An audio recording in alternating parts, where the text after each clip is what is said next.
Evening, Miles. Joe, good to see you. How you doing? How you been, brother? Good evening, Miles. Hope you and your family are doing well. We're doing great. Thank you so much for the kind words, brother. Tor, good to see you. So how you doing? Happy Pisces. Good to see you. So how you doing? Good to see you back, Miles. Let's go, Mike. How you doing, brother? How's your weekend been? Good. Could have been better, but it was good. Hello, friends. Messi, good to see you. So how you doing? Hyper Sniper, good to see you. So how you doing? Hello, brother Miles. How's it going with your fam? It's going great. How you doing? How you been? Billo? How's everyone been today? How's everyone's weekend? And thank you so much to everyone that's been retweeting this live show as well. I'm getting notifications back to back on everyone that's retweeting this live show on X. Thank you so much to everyone. It does really help when we spread this live show right at the beginning as well. Hi, Miles of CMF. George, good to see you as well. How you doing? Good to see you, Miles. Hi, hello everyone. Denise, good to see you as well. How you doing? How you been? Good to see you, brother. Let's go, Bill. Thank you, Tor, for retweeting. Joe, thank you for retweeting as well. Getting notifications back to back. Good evening, Miles of CMF. Manny, good to see you as well. How you doing? Dennis, thank you for retweeting as well. Good evening, Professor Miles. It's good to see you. Let's go, funky brother. Manny, thank you so much as well for retweeting the live show as well. Getting notifications back to back. Funky brother, thank you as well for retweeting the live show. Dennis, let's go. How you doing? Dennis, thank you for retweeting the live show as well. So today we do have quite a lot of things to talk about regarding what's happening in the news on the blockchain space. All right, brother. Hope everything is well. It's good. It's good. How you doing, Camel? Good to see you as well, brother. Also, I want to say honestly, thank you so much to everyone from the CMF for all the kind words and support inside Telegram group. Genuinely mean it. Thank you so much to every single one of you for all the nice comments inside Telegram group as well. Before we start the live show, I just want to say that as well. I'll say that at the end as well, just in case members do tune in a bit later on. But genuinely mean it. Thank you so much to everyone for the kind words inside Telegram group. Miles, are you okay? I've been worried about you. Yes, I'm doing good. Shelly, good to see you. How you doing? How you been, Shelly? So, let's go, Billo. Today we have a lot of things to talk about. We have the Ripple CEO, how he's backing Ethereum and says both Ethereum and XRP are not securities. We also have things to talk about regarding BRICS, how BlackRock is essentially sending out a warning on the US digital dollars. We also have news regarding Bitcoin advocate again, Michael Saylor, giving his essentially selling off a lot more shares of MicroStrategy to be going for Bitcoin. And it's something that I said a while ago, and I'll explain it when we get to the news regarding Michael Saylor and the other institutions on what they're doing. But interesting enough, for the first time ever, we're also going to talk about how Grayscale has had inflows. Grayscale is the only project regarding ETFs that's always had the outflows. But for the first time ever, Grayscale had the inflows of BTC. We'll talk about it as well when we get to it. And we also have a new Coinbase lawsuit. There's a new lawsuit, there's a new class action against essentially Coinbase. And it's very similar to the one that was going alongside Binance as well a while ago. When we get to that, I'll explain what I mean by that. We also have news regarding Charles Hoskin, essentially proposing to merge Cardano with Bitcoin Cash. So right now there's a poll going on inside of X. Do people from Cardano want Bitcoin Cash to be combined with Cardano? And that's coming from the co-founder of Cardano. We also have news regarding SEC Gensler, Gary Gensler, and how he's winning the courts. I don't know what case exactly, essentially, Gary Gensler is winning the courts with inside the crypto space, apparently. But we'll get to that. I mean, it seems to me that Gary Gensler is paying off journalists to write him good things. But we'll get to that news. We also have news to discuss regarding Vodafone, which is a company that provides mobile services, internet mobile services. And they're going to be integrating cryptocurrency wallets with their SIM cards. So this could be the first SIM card cryptocurrency wallet for the Western markets. We know that China has a SIM card crypto wallet, but it's for CBDCs, and we know a few other countries that are working on it. But Vodafone, does operate inside the United Kingdom and quite a lot of EU countries. So this could be the first ever Western cryptocurrency wallet coming with a SIM card plan. We also have things to discuss regarding JP Morgan, how JP Morgan Chase is now being fined $448 million. We have to talk through as well. JP Morgan does go around and say that the crypto space is full of scams and illicit activities, and the crypto space does not pay their taxes. Apparently, JP Morgan is not doing too great on their own fines because they're also doing listed activities. We also have things to discuss regarding Warren Buffett and his warnings essentially about AI and how AI could have major effects around the world. We have news regarding Bitfinex Exchange and apparently a hack that's going on with Bitfinex Exchange. And we have things to discuss regarding the Russia and Iran situation. On that one, I have some notes on to go through as well. So we do have quite a bit of news to go through regarding Ripple, regarding different CEOs, executives, BlackRock, Grayscale, so many things to talk about. Michael Saylor. So welcome to the CMF Live Show. If you're watching this for the first time ever, on the CMF Live Show, we talk about what's happening around the world, recent news regarding blockchain, CBDCs, politics, and technology.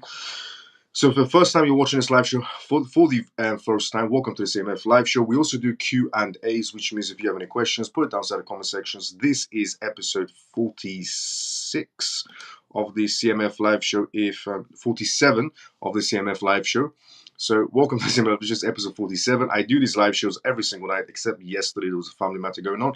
But every single night you can tune into this live show at exactly 11:25 p.m. on YouTube and X live at the exact same time. So CMF, let's go. Thank you so much to every single one of you that tunes in every single night. And if you're new, welcome to the CMF Live Show. Disclaimer of this live show, by the way, is not financial advice, not political advice, and whatever I say is only for entertainment purposes. And now officially the live show has started, and I spilled my water on my MacBook Pro because I hit the cup by accident. Great. And there's no issues about it. But welcome to the CMF Live Show. So, how are you doing, Miles? Nice to see you, Sim. Good to see you as well. How you doing? I'm doing great. Good evening, Miles and everyone. It's been a while. Yes, it has, Maria. Good to see you as well. How you doing? Good evening, Miles and family. Glad all is okay. Yes, everything's good. Now, first news to go from tonight's live show is this. By the way, thank you so much to everyone that's retweeting this live show. Get back-to-back notifications. So, the first news is this. Ripple CEO. We're going to go through the Ripple news first, and then we'll work our way into the BlackRock news and the Grayscale news and Michael Saylor news and so on.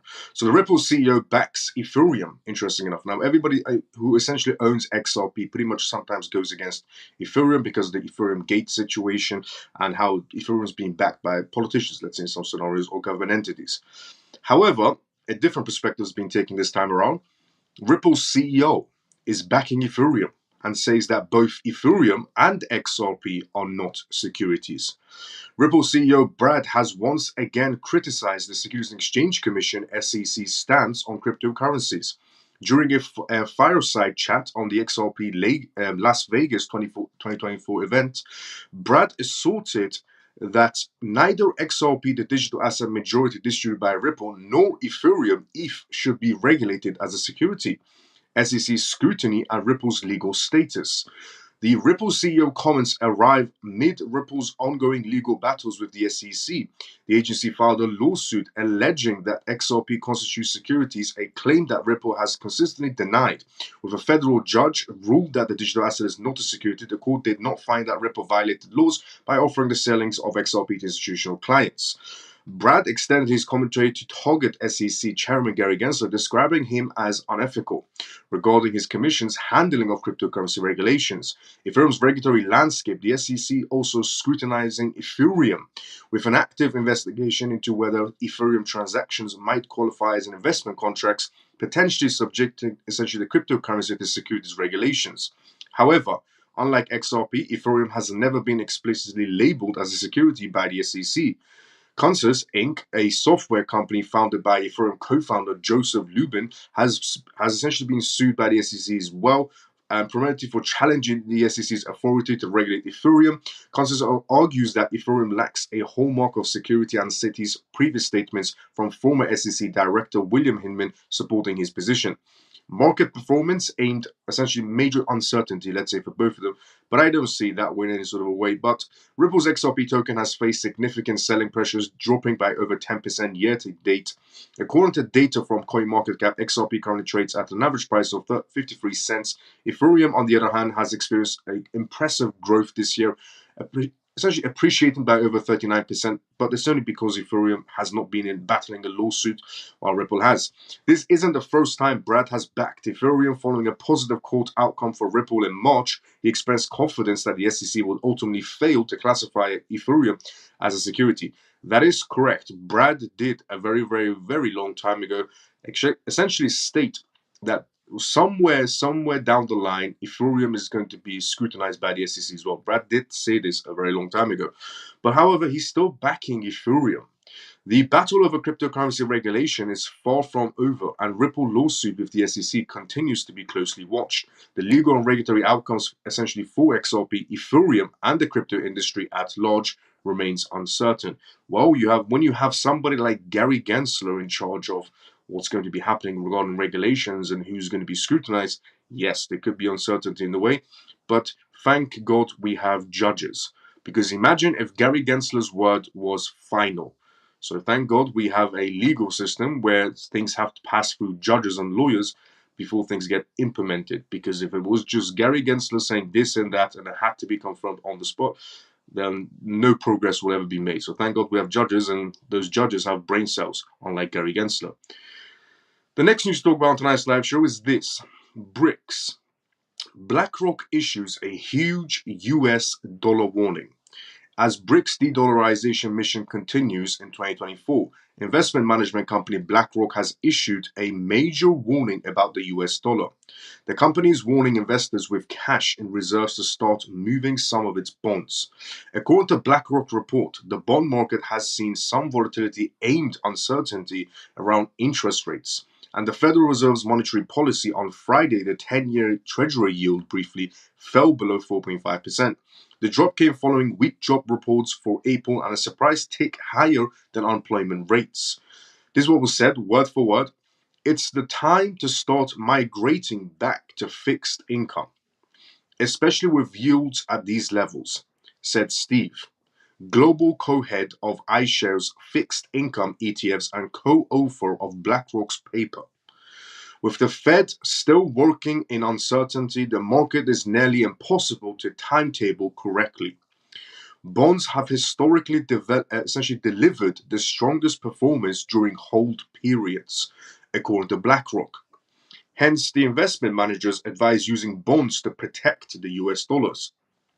It is a very compelling opportunity for investors to get their fixed income side of the portfolio right sized, Steve said. Furthermore, BlackRock recommends using a bond fund or an ETF. The company says investors should use holistic approaches, which can include a mix of both to get diversified exposure cheaper of their assets. This US dollar has essentially had many difficulties, let's say, in 2024, in part due to BRICS as well. The bloc is actively looking to ditch the US dollar and influence other countries to do the same. With the latest warning by BlackRock to secure your US dollars another way, it's clear that the alliance mission is succeeding. Inflation and interest rates hikes only further help the de-dollarization initiative. Now, do you know what's interesting about this entire thing where BlackRock is urging everyone to protect the US dollar? So BlackRock has came out and said to the average Joes, let's protect the US dollar together. And how about everybody start going towards some sort of a bond situation to help and strengthen the US dollar? I know an easier way to strengthen the US dollar. Maybe stop printing. Just stop printing. That should maybe slow it down, I don't know, by tomorrow. Let's say if you stopped printing today, in the next 24 hours, it will do a lot better. You know, the US economy essentially just stopped printing. So let me get this straight. BlackRock is telling everybody we should be protecting the US dollar. According to BlackRock, we should be protecting the US dollar. We should be going towards US bonds. Well, why is it the average Joe's job to protect the US dollar when we had Biden's administration advisor come out 2 days ago and say, well, the dollar will never go to zero because we print? So you have Biden's administration advisor for economics. Two days ago, a documentary comes out. The guy literally goes on camera, asked in an interview, and he goes, well, the US dollar will never go to zero because we print it. And that was Biden's administration. On a documentary, the video is public, everybody can go and see it. It came out 2 days ago. So they're publicly printing, and we're the ones that have to save the US dollar. How about you stop publicly printing? You have nothing to back it with. Honestly, it's a very moronic thing for BlackRock to ask the average Joe that isn't doing too well and they're essentially in their own lives to be protecting the US dollar when they're printing it left, right, and center.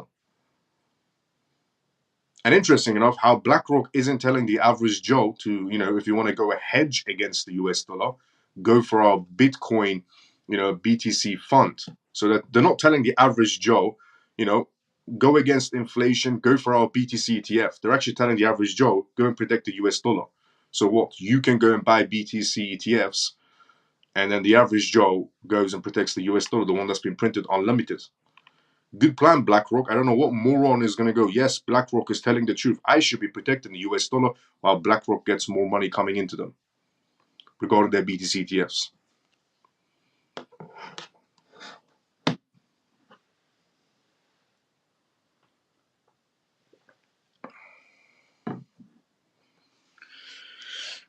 Before I go to the next news, by the way, the next news we're going to be going through is regarding Bitcoin advocate Michael Saylor and how he sold a lot more of his MicroStrategy stocks, and essentially when the price surged. So Michael Saylor does tend to sell his stocks when the price of MicroStrategy surges, and what he does next, technically, is normally buy Bitcoin. So is Michael Saylor getting ready to buy millions of dollars worth of Bitcoin again? His recent purchases were actually last month. Now he's recently sold a lot more, essentially more of his MSTR stocks. So is Michael Saylor getting prepared to buy more Bitcoin is the question, which we're going to go through on the next news we're going to be talking about. But before we do that, let me just go to the comment section. Let's see what everyone's saying. Good evening, Miles and family. Glad all is okay. Let's go, Ian. How you doing? Good evening, Miles and everyone. It's been a while, Mary. Let's go as well. Miles, thank God that you're all right, and also the markets are pumping up again. Let's go, Funky Brother. Even Miles and CMF, glad everything is okay. Let's go, Jason. How you doing? Hope all is well with your family members, Miles. Thank you so much, Foxy. Good to see you. How you doing? Even Miles and CMF. Sorry, I missed the last night. And Pierce, don't worry about it. There was no live last night. But again, every single night, 11:25 p.m. Hello, Miles and CMF. Lena, good to see you as well. How you doing? But Miles, the Federal Reserve is a private company not owned by the U.S. government. Yes, on paper, and reality is a bit something else. Hello, Miles. I hope the family is doing well. Genesis, good to see you as well. How you doing? Hello, Miles. Hope everything is going well now. Or everything good to see you as well. How you doing? The U.S. government has a hand. Look, the Federal Reserve is technically, on paper, a private company.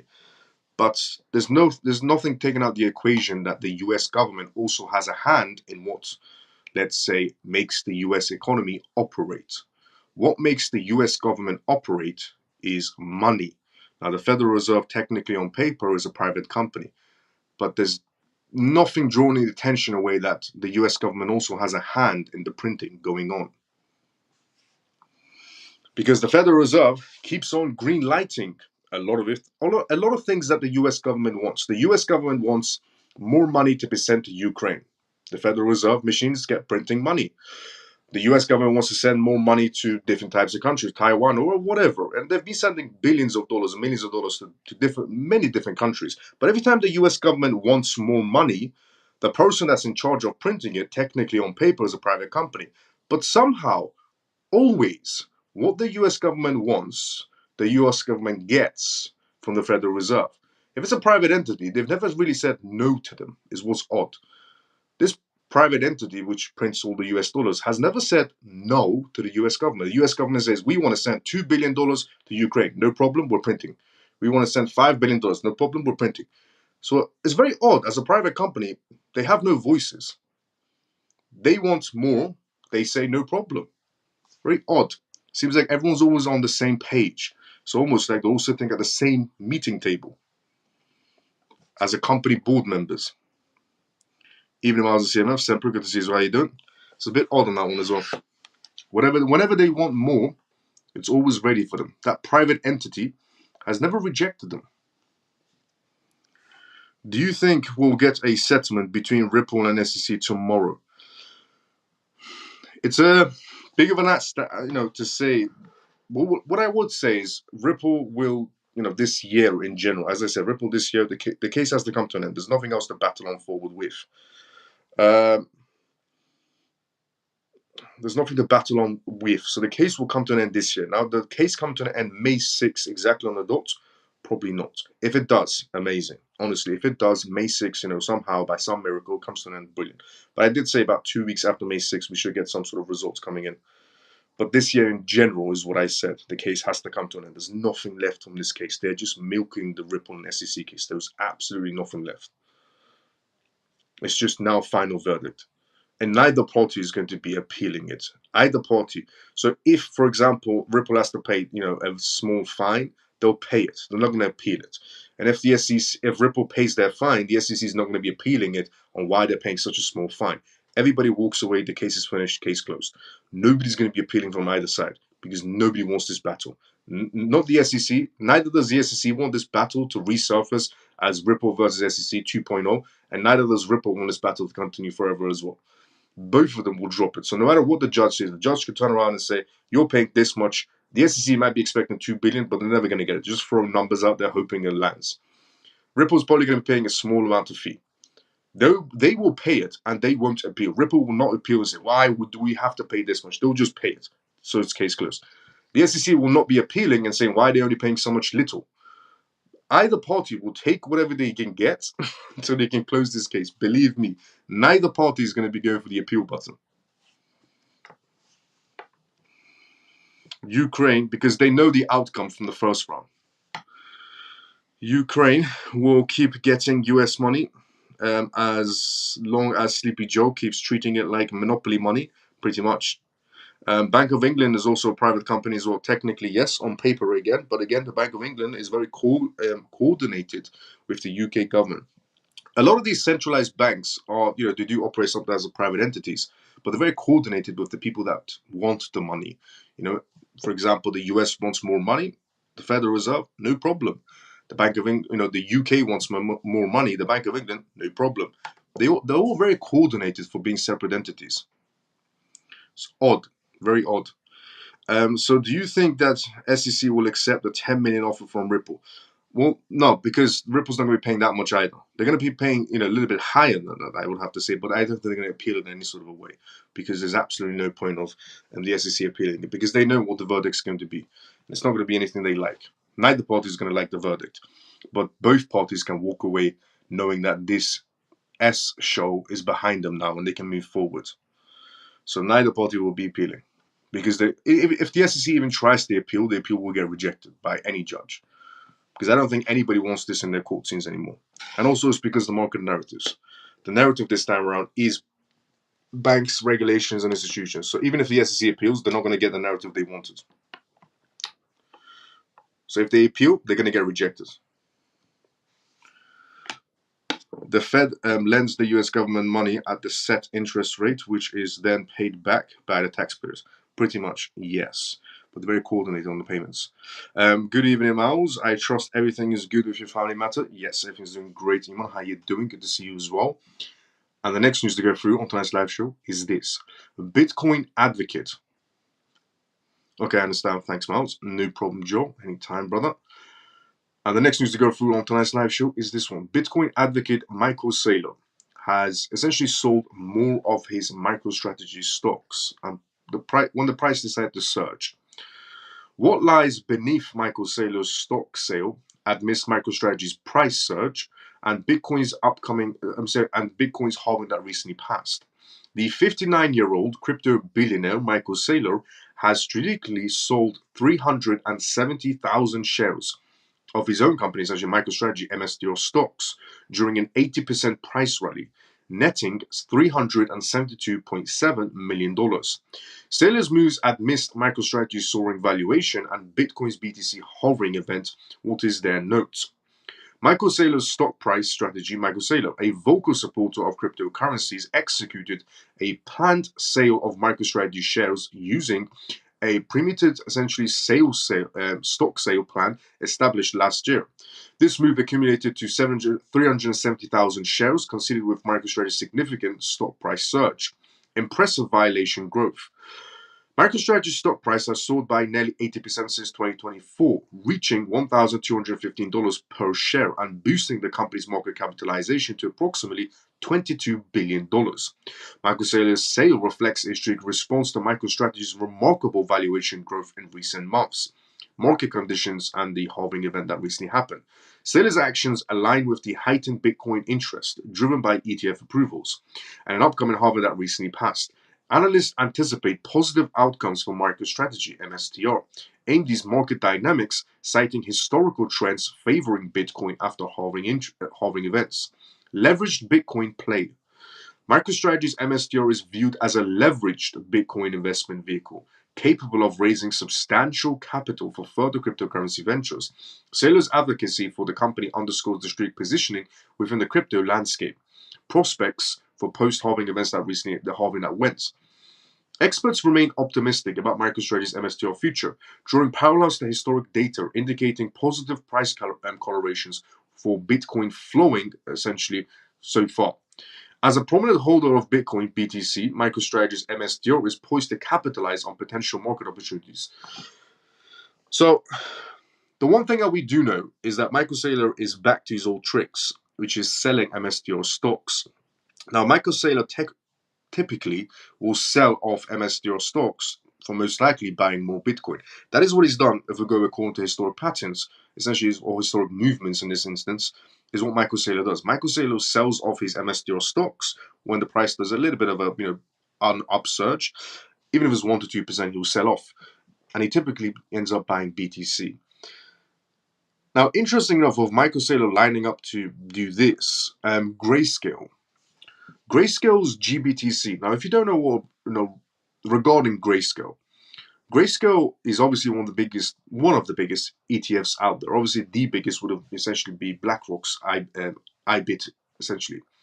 However, Grayscale has always been doing outflows, which is the interesting part. Grayscale has a BTC ETF as well, but they charge 1.5%, which is quite ridiculous on fees. BlackRock, on the other hand, charges 0.25%, and Fidelity charges 0.20%, and VanEck is even charging 0% just to get essentially buyers coming in towards their BTC ETFs.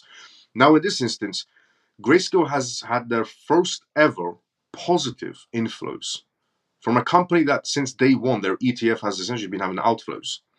Grayscale's GBTC Bitcoin ETF rebounds were first ever positive inflows in over 2 months.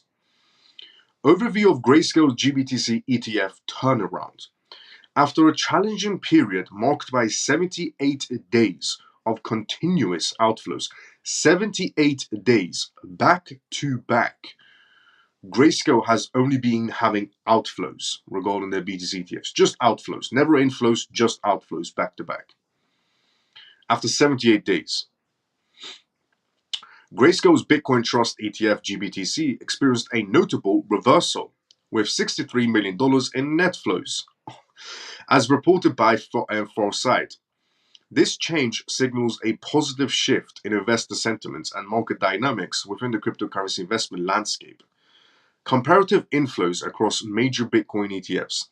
Not only did Grayscale witness an upturn, but other major funds also reported significant inflows. Franklin Templeton's Bitcoin ETF saw record inflows amounting to $60.9 million, leading the pack with Fidelity's Wise Origin Bitcoin Fund with an impressive $102.6 million.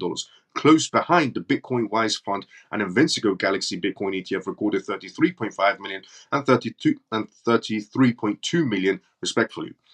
These movements have sparked discussions within the crypto community about the potential impacts on Bitcoin pricing and market trends moving forward. Speculation and predictions from crypto analysts. Crypto enthusiasts and traders are closely watching these developments. Now, some investors have commented that reduction in sell pressure from GBTC could lead to a bullish market scenario because, as I said, 78 days, no inflows. Suddenly, inflows in Grayscale. Interesting. Similarly, other essentially investors, well-known crypto traders, are hinting at the possibility of Bitcoin reaching new heights, blustered by the strong inflows into GBTC.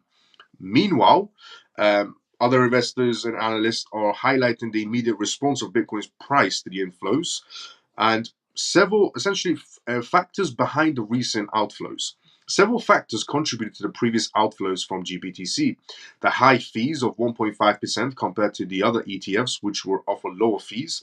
The lowest being Franklin Templeton at 0.19%, essentially played a significant role. Additionally, the financial troubles of FTX and Genesis led to a massive sell-offs of GBTC shares as well in efforts to manage their debts. These events have been pivotal in shaping the recent financial trajectory of GBTC. Market reactions and future outlook.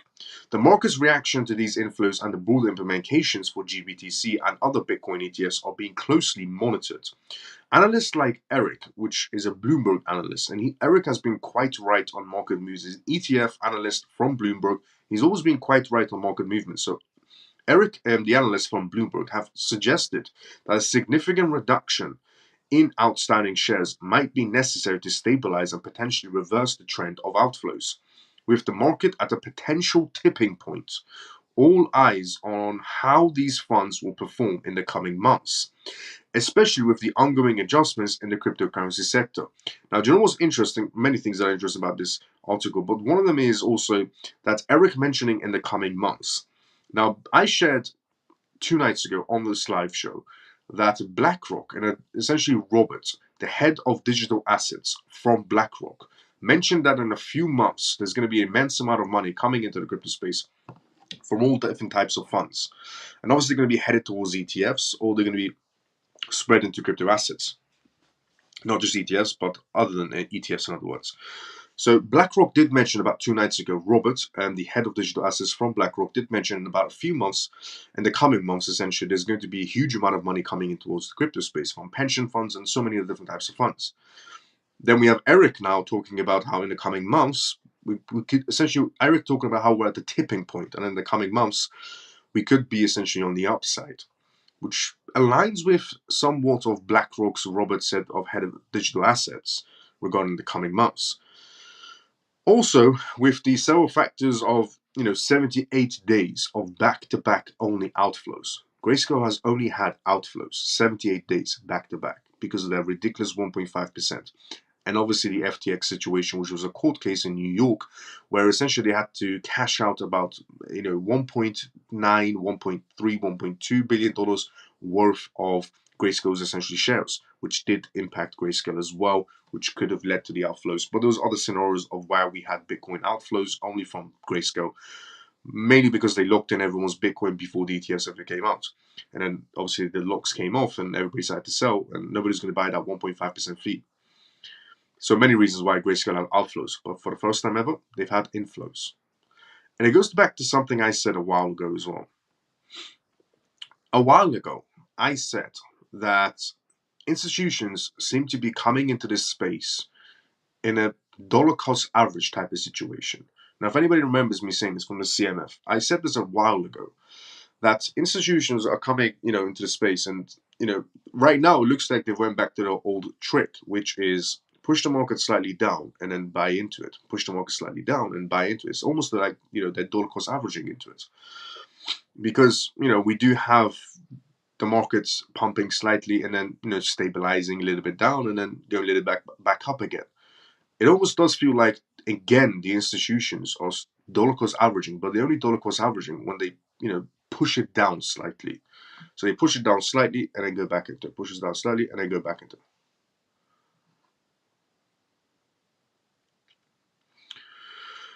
So I think that's what they're doing again, to be honest with everyone. And the next news we're going to talk about is Coinbase faces new class action lawsuit. But that is what it feels like what the institutions are doing right now. They're doing a very good job at it as well, if I had to say. Because, as I read out the numbers, and they're all coming in from Farsight. I mean, the numbers of essentially Franklin Templeton's Bitcoin ETF saw record inflows amounting to $60.9 million. Leading the pack was Fidelity's Wise Origin Bitcoin fund with an impressive $102.6 million. And then we have close behind the Bitwise Bitcoin fund and Invincico's Galaxy BTF recorded $33.5 and $33.2 million. So they are having inflows. This come from Farsight. They are having inflows as well right now. While I think they're doing dollar cost averaging, they're pushing the market down slightly, ever so slightly, to bring it back up again. Now, but we also could be on the second outcome as well, which was Nicholas's outcome, that we could be seeing that reduction as well. Now, before I read out the next news, which is the new lawsuit that's going against Coinbase. Let's see what's inside the comment section. Before I do that,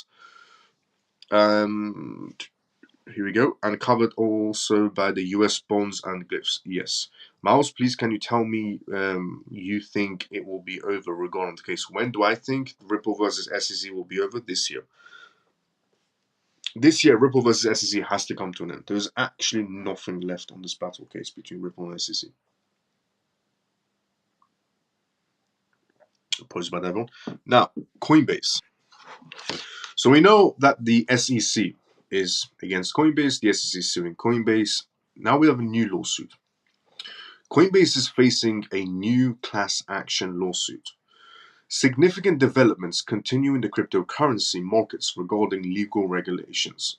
According to the US-based cryptocurrency exchange Coinbase and its CEO Brian, are facing new class actions, alleging that investors were misled about purchasing securities that the company's business model is illegal. US agenda Coinbase. Plaintiffs from California and Florida, represented by Jordo Avakis, Thomas Fan, Edwin Martinez, Tiffany Smoot, Edward Corti, and Brett Margaret, have filed a lawsuit in the United States District Court for the Northern District of California, San Francisco Division, claiming that Coinbase knowingly conducted crypto asset sales. According to the lawsuit filed, the company has been violating state security laws since its inception. The lawsuit claims that crypto assets such as these are the particular crypto projects these random folks who are suing Coinbase decided to put in their case. Now, they could have chosen any crypto projects from Coinbase's list and to put them down as securities, but they decided to choose these ones to put them down as securities. Solana, Matic, Neo, Mana, Algo, Uni, XTZ, XLM are securities, according to these plaintiffs. The plaintiffs allege that Coinbase users or agreements admits that the exchange acts as a securities broker, dealing in crypto assets, securities sold as investment contracts or other securities. They also claim that Coinbase and Prime Brokerage is a security brokerage as well.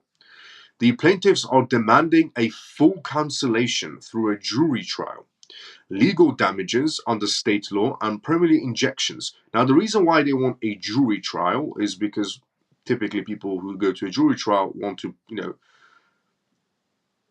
win the hearts of the jury, and it's not that difficult sometimes. This lawsuit resembles another class action alleging consumer harm resulting from Coinbase's security sales.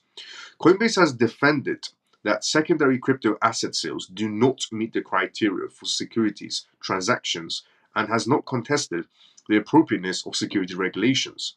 So, what's happening at Coinbase? This new lawsuit differs from Coinbase's well publicized legal battle with the US Securities and Exchange Commission, which also questions whether tokens sold at Coinbase should be classified as a security. Coinbase recently responded to the judge's decision, allowing the case to proceed by filing an interpleaded appeal. Crypto attorney John Deaton, currently running an election campaign to remove Senator Elizabeth Warren, submitted a friend of the court briefing supporting the interappeal of the U.S. District Court for the Southern District of New York on April 26. Coinbase reported a strong recovery supported by an increase in market performance and the launch of spot Bitcoin exchange traded funds in the first quarter of 2024. The exchange achieved total revenue of $1.6 billion and a net income of $1.2 billion in the first quarter, resulting in $1 billion in earnings before interest, taxes, depreciation, and anything else. Now, this case, interesting enough, is very, very similar to another case that was going on with not Coinbase, but another crypto exchange, Binance. So these 5 random people, well, how many of them are there? Let's see. 1, 2, 3, 4, 5, 6. 6 random people. So 6 random people have decided to, sue Coinbase for selling securities. Now they have got themselves lawyers. They have been, filing out documents to get Coinbase to trial and so on. Now this is very similar to another case, where a Binance case was very similar to this. Because Binance, when they were battling the SEC, a random case came out of nowhere, where 5 or 6 random people came out of nowhere. No one's ever known who these people are, and they decided to sue Binance for selling securities. At the exact same time, ironically, that the SEC was battling Binance and trying to say Binance is selling securities in court. Now, we do know obviously how that ended.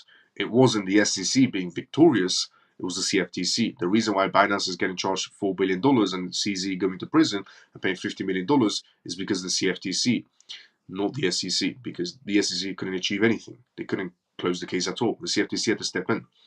But again, this is very similar to that random case that came for Binance while the SEC was battling Binance for selling securities. Now, all of a sudden, the SEC is battling Coinbase in court for selling securities. And the same random 5 to 6 people just popped out of nowhere and decided to sue Coinbase for selling securities. Interesting. It almost seems a bit coordinated to the previous case that came about, just with a different name. This one says Coinbase, the other one said Binance. Now, lawyers do sometimes use this tactic, and knowing Gary Gensler, he is a very, very dodgy person. Nobody can take that, from me. I mean, we all know how Gary Gensler operates.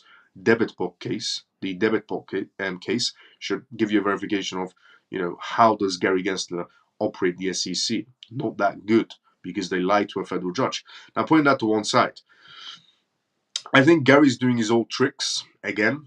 And the same trick that he played on Binance on the side case, he's doing it to Coinbase. It almost seems identical. 6 random people came out of nowhere, started suing Binance for selling securities, while the SEC was battling Binance for selling securities. 6 random people pop out of nowhere suing Binance for selling securities, while the SEC is battling Coinbase for selling securities. Now, who isn't to say that if these random people, by some miracle, win against Coinbase for selling securities, I know for a fact Gary Gensler, within 24 hours, will use this random case and go to any judge and basically say, see, look, this judge has said, these 6 plaintiffs have, essentially sued Coinbase. Coinbase is selling securities, and therefore, we should be using this in our case, because if this judge sees the securities, then so should you. I know for a fact Gary would be using this in his own court case. This case didn't randomly come about. It almost seems very coordinated to the Binance random case. So it does seem to me that Gary Gensler is back to his old tricks, which is playing dodgy.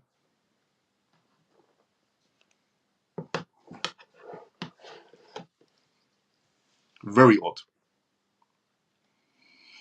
Now, the next news we talk about is Charles Hoskin, the essentially Cardano founder, and how he's given a very interesting proposal for Cardano users to mix Cardano with Bitcoin Cash or combine them together. But we'll go through that as well. But before we do that, let me go through the comment section as well. If you, by the way, have any questions, put it inside the comment section. I read everybody's comments one by one on this live show, as always, as I do every single night. Now, let's see. As I said before, as well, 1 step forward, then 2 steps backwards. Let's go, funky brother. Who is talking on Coinbase? Who is taking on Coinbase? Who is taking on Coinbase? Iman, elaborate. Hi, Miles and family. I hope all is well, my friend. Troy, good to see you as well. How you doing?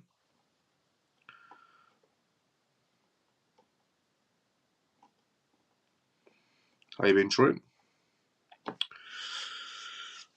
I thought Mr. Armstrong from Coinbase was doing whatever the government asked. Why go after him? Well, I think it's because Gary Gensler wants to squeeze some money out of him. It's the only thing he wants to do. You see, Gary Gensler wants to show this image as, he's this big bad wolf inside of Wall Street. Now, do you know what's interesting? The SEC has one main job to do, which is protect the investors of, essentially, that's what they're supposed to do. The SEC is supposed to be protecting the investors. But it almost seemed like that the SEC and Gary Gensler are fully focused on one area of investments, digital investments. While we all know, no matter how many scams are inside the crypto space, the biggest fraudulent movement is not the crypto investors. It's technically the stock investors. Because we all know for a fact, in some sort of a way, that the companies inside the stock market are full of illicit activities. And for some odd reason, as Gary Gensler is so focused on the crypto section of the essentially market space, he's not so focused on the stock area. It almost seems like everybody inside of Wall Street is taking a breather, because Gary Gensler's not too focused on them, interesting enough. So everybody on Wall Street is getting away with pretty much everything. And I'll explain what I mean by that when we get to the JP Morgan news, because JP Morgan is paying a fine again, about for the millionth time, essentially.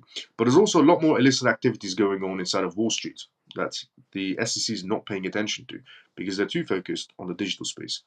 So maybe somebody's positioning Gary Gensler to focus on one area, which is the crypto area, while the other area, stock market, Wall Street, everybody gets away with everything for a while. Seems a bit coordinated as well. Hi, Miles at CMF. Happy to see you, Miles, as well. Stormy, good to see you as well. How you doing? How you been?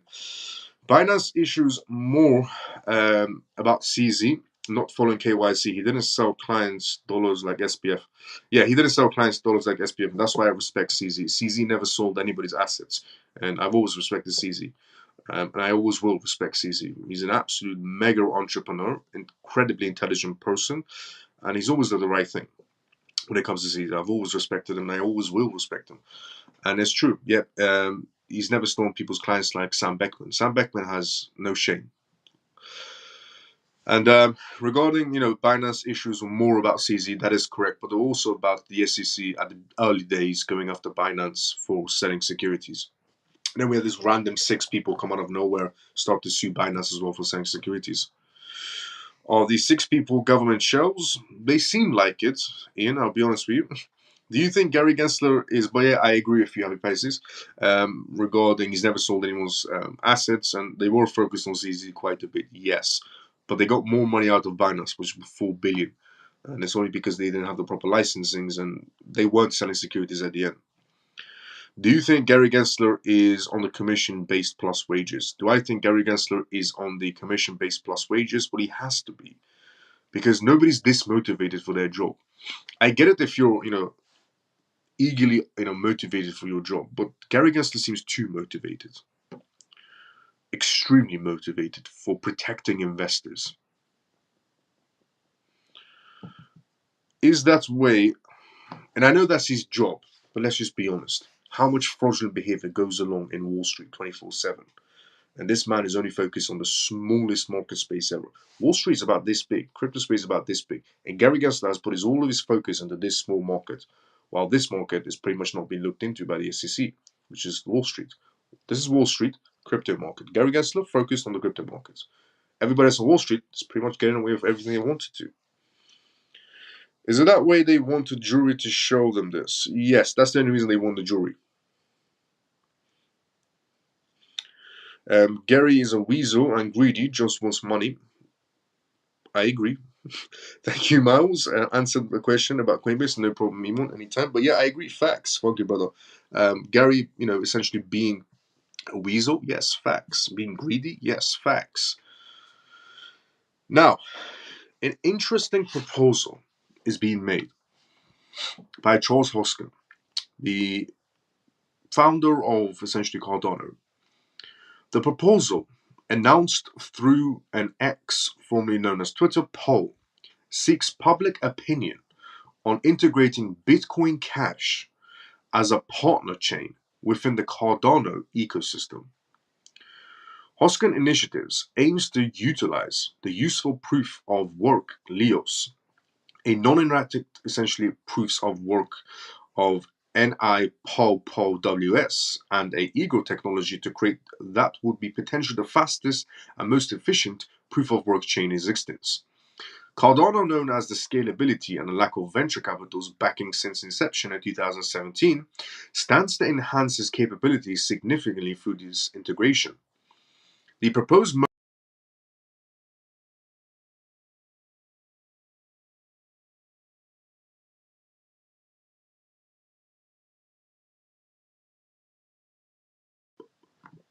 Can everybody see me?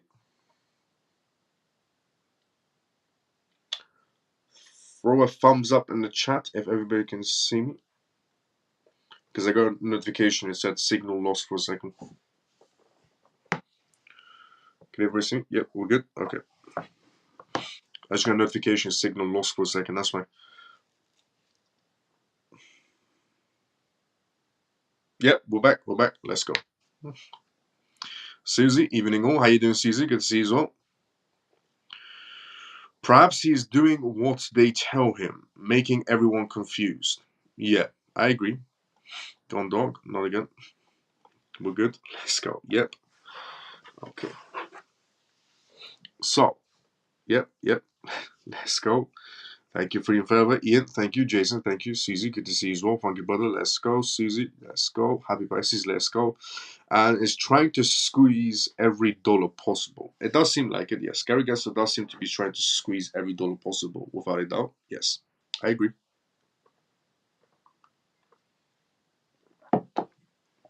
Now, so Hoskin announced came on May 2024 has already generated considerable interest. Within a short span, the poll attracted over 12,500 participants.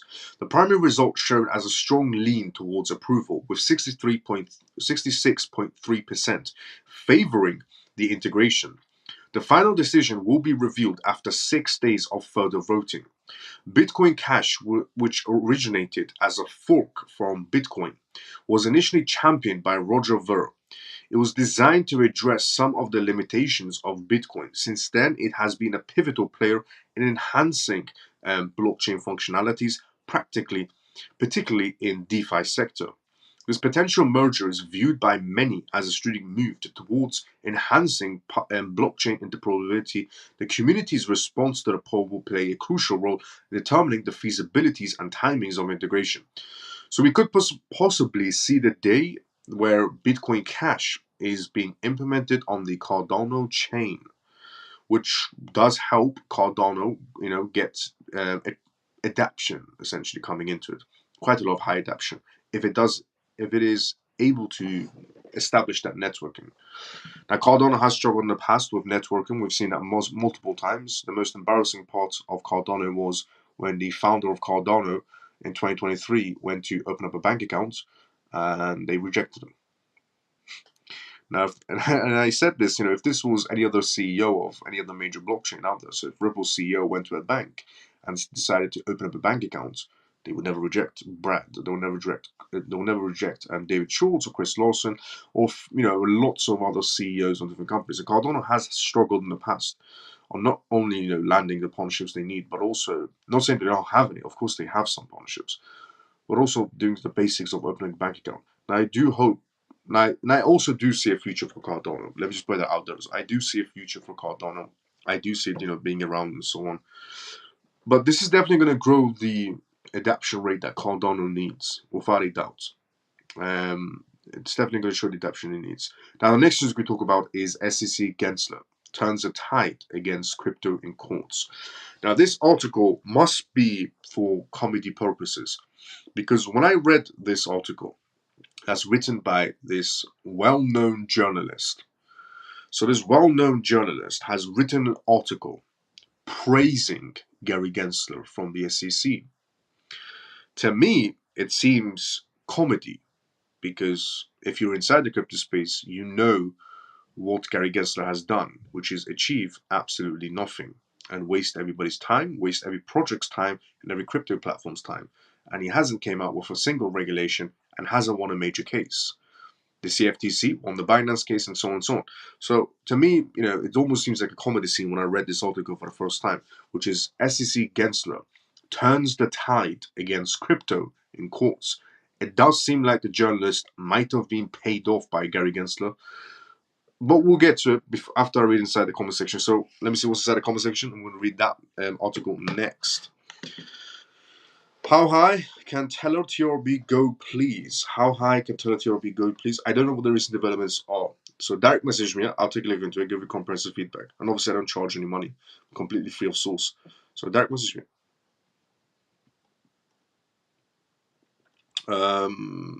It must really burn him inside to see everyone making billions whilst Gary is a broke man and slow down the integration of crypto. Gary Gensler, I mean, yep. And I tell her direct message me. Mouse, maybe just me, but I keep tapping on the screen and it's not showing any hearts on X. I think X has had a new update, and a lot of people don't see the hearts when they tap on the screen. but I think the taps still count. I'm not sure. Well, maybe there's an update for it. So I would say, after this live show, everyone go to your app stores, Google Play Store or App Store if you're on iPhone, and check if there's an update for your X applications. I think maybe there's an update for an X applications. Maybe. But yeah, you're not the only one that said that, Happy Pisces. There's been a few other members that have said they're tapping on the screen. There's no hearts. Cardano, please have agreements with Dubai, please. I remember you telling us, yes, that's true. That's absolutely amazing. And I did share that news as well. That's why I said, Cardano does have its partnerships. And I said, I'm not going to take anything away from that. It has its partnerships. And I said, I do see Cardano sticking around. Miles, what is your thoughts on Quant? It's not getting the pumps to speak of. You can suggest the reason. Okay. I did say a very, very, very, very, very long time ago that Quant was definitely overhyped by the crypto section, mainly the crypto influencers. Now, obviously, there's some truth to Quant, and there's some misled information on Quant as well, as there is for any crypto project. For any crypto project, legitimate crypto projects, there's the truth side and then there's the misinformation side. Unfortunately, misinformation spreads a lot more quicker than the truth of any crypto project. Now, regarding Quant, the reason why it's not getting the pumps it needs or the speaks it needs, it will get it eventually at one point. But also, the misinformation didn't help a long time ago regarding Quant of the whole Bank of England situation. A lot of people still to this day believe, Quant is a partner of the Bank of England. In reality, it isn't, which is the free participation project on the Rosalind project. There's no partnership between the Bank of England or Quant. That's one major misinformation that everybody still believes to this day. It was just a free participation one day the Bank of England was doing. Said if anybody wants to participate, put your hands up, in other words. And Quant said, can we participate? He said yes. So it doesn't have some of the major partnerships that everybody assumes Quant has. They don't really have, the Bank of England and some other major partnerships. The ones that they do have, obviously, is Coral, but Coral is partnered with half the blockchain space at this point. And that's not a bad thing. Coral is, massive corporation. But also they have the Italian company that's massive as well regarding payments. They have billions of assets on management. It's a finance company. Also the other company that's with them as well. So they do have the backings. They do have some major establishments and also quite a bit of misinformation with centralized banks. And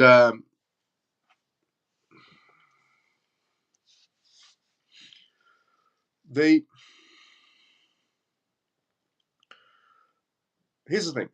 Do I see a future of Quant? Yes. Do I see it happening overnight? No. Do I see Quant long term? Yes. I see it, the long term process, not an overnight type of situation of pumping to the ridiculous price points that we'll mention now. Now, the reason why obviously Quant has been mentioned of going to $2,000 or $3,000 per token, that was mentioned last year by crypto influencers, is because there's very, very extremely low token supply, which is where the foundation arises from.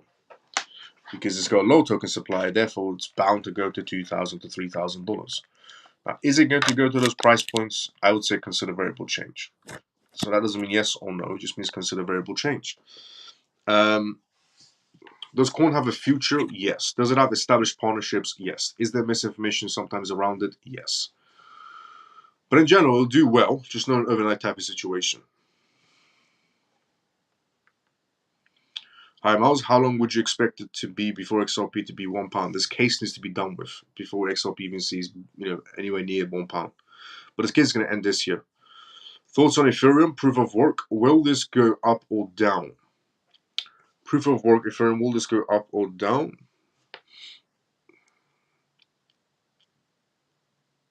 Elaborate on the question. You mean as in Ethereum will just go up and down?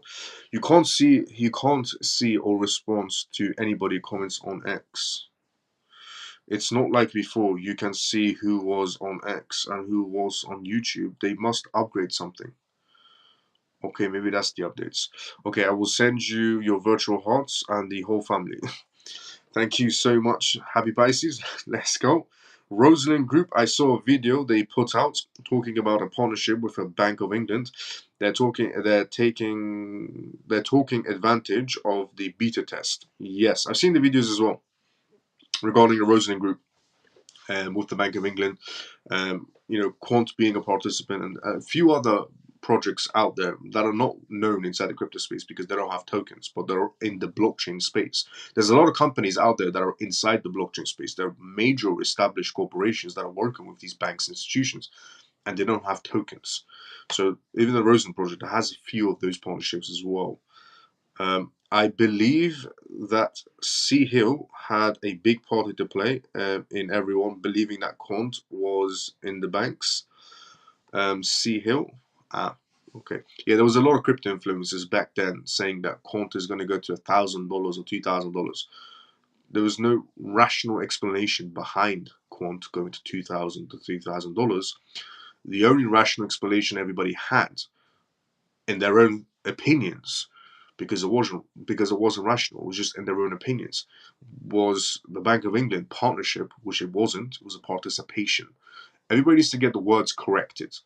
There is no partnership between the Bank of England and Quant. There is a participation. It's very different to a partnership. And also, because of its low token supply, crypto influencers a very long time ago did promise everybody they're going to be seeing $3,000, or $2,000 quants. Which again, there was no rational explanation behind it. The only one that they thought of in their own heads was, well, low token supply. Because it has a low token supply, it must be going to the moon.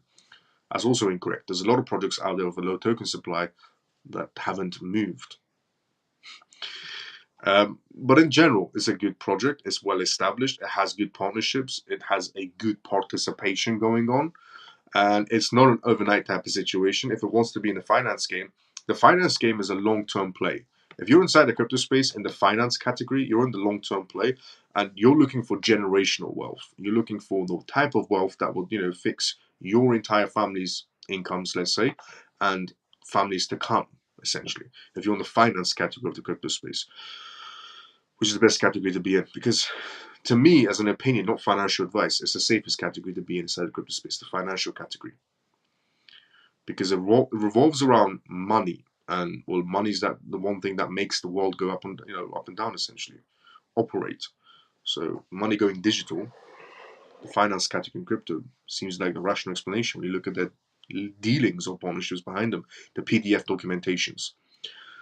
Remember how I said, essentially partnerships, not participations. Ethereum. How now I meant there are two forks of Ethereum. Yes, there are two forks of Ethereum. You mean Ethereum now? Good. Hello, bro. Up or down or sideways? Well, let's see. One sec. Good to see you as well, Cass. How you doing? By the way, if you're enjoying this live show and you're watching it for the first time ever, drop a follow, drop a like. If you're watching on YouTube, if you're watching on X Live, I do this live show every single night. This is episode 47. You can tune into this live show every single night on X, on YouTube Live, 11:25 p.m. UK time, every single night. This is episode 47 of the CMF live show.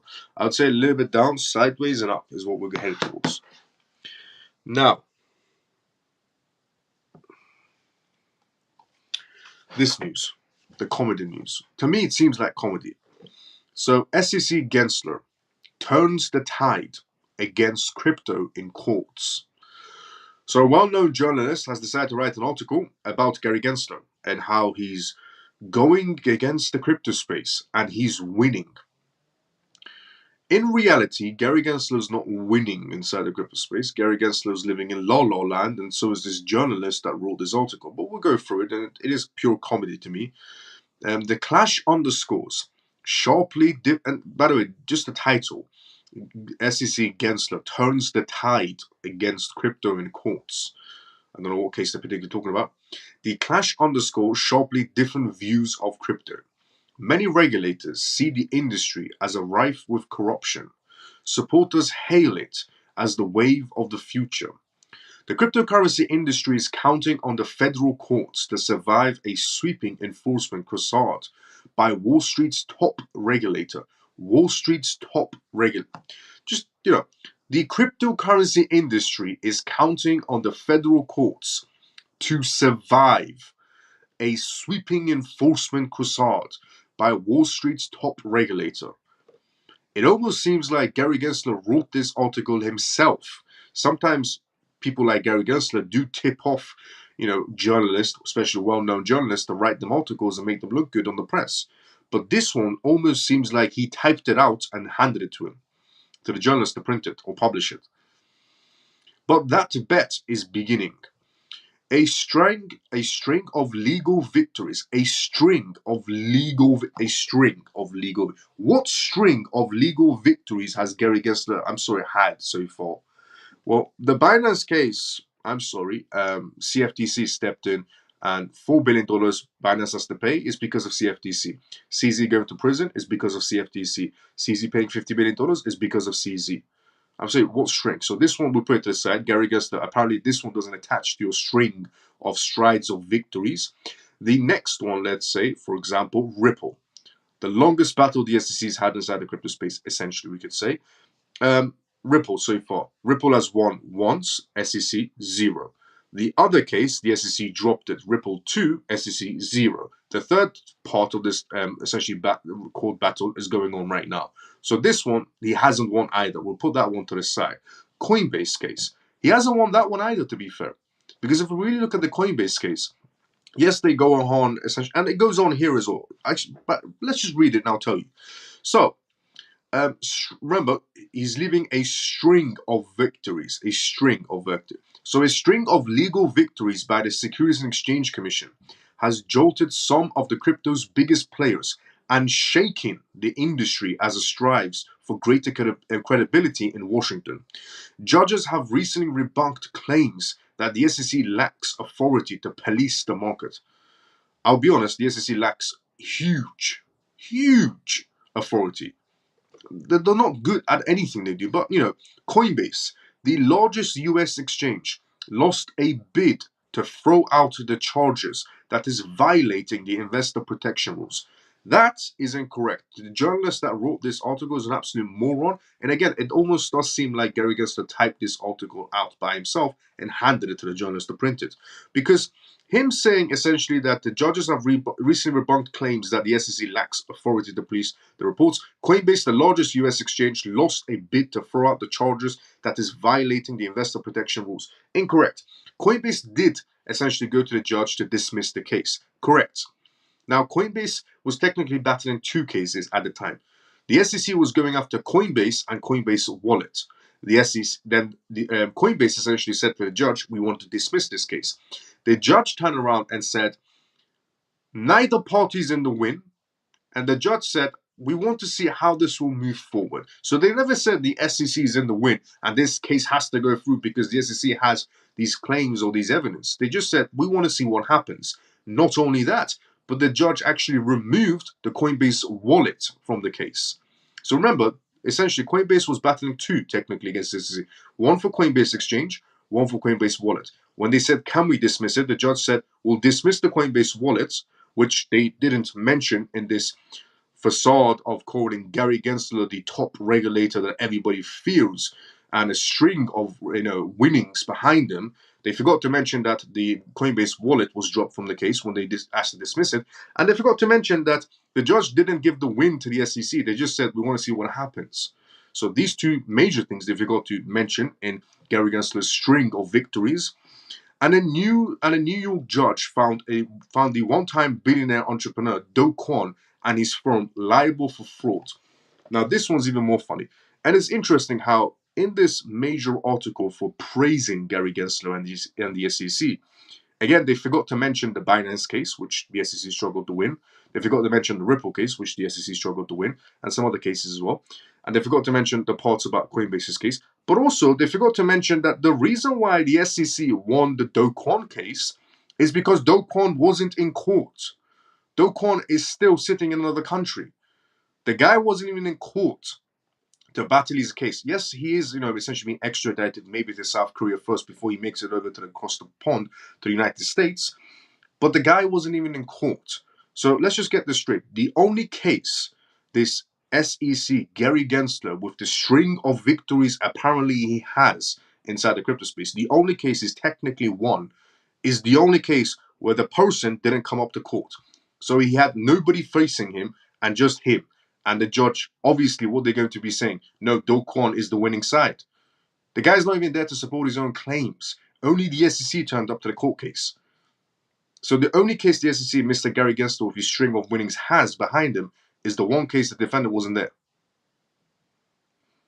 Now, how pathetic does that sound in reality, where they're making this Mr. Gary Gensler look like some hero going up against a bunch of villains inside the crypto space, and the only case he's won is the one that Do Kwon wasn't even in the country. CZ's in the country. How come you couldn't win the Binance case? Brad and Chris Lawson are in the country. How come you can't win that case? Because they're there to defend themselves. Do Kwon is not here to defend himself, and that's the case you win. I wouldn't be calling that a string of victories. I'll be keeping silent on that one.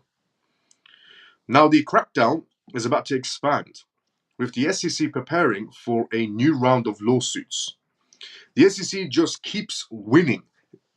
Do you see how this article is just comedy, pure comedy? The well-known journalist who wrote this, I'm telling you right now, he was either paid off to write this stupid article about Gary Gensler, and for some reason make him look like this, as I said, some hero inside the crypto space. With the SEC just keeps on winning. What winnings exactly are we talking about here? And again, the SEC keeps winnings came from John Reed Stark, a former agency attorney and prominent crypto critic.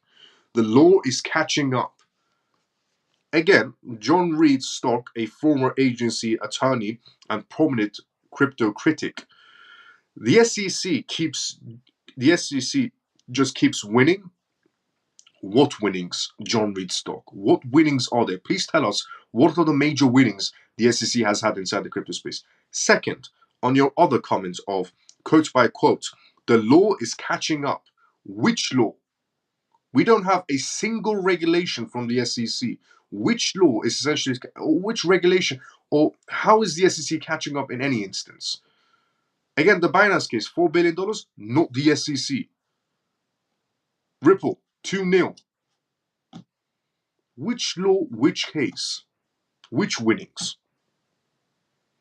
The legal onslaught, which gained new momentum from collapse of Sam Bankman-Fried's FTX empire in late 2022, is a posing threat to the industry and raising the stakes of army of industry lobbyists seeking to convince lawmakers of a needed for a new favorable rules in the markets. And again, the FTX one, okay, the only reason, the FTX, he's had multiple meetings with Sam Bankman in the past, never revealed one of those meetings of what was said inside that room. The clash underscores fundamentally essential of different views of the emerging industries. Many federal officials, like SEC Chairman Gary Gensler, are highly suspicious, seeing the market as riddled with corruption and a danger to investors. Crypto backers, including GOP lawmakers, see the business as a wave of the future in finance and want to nurture it.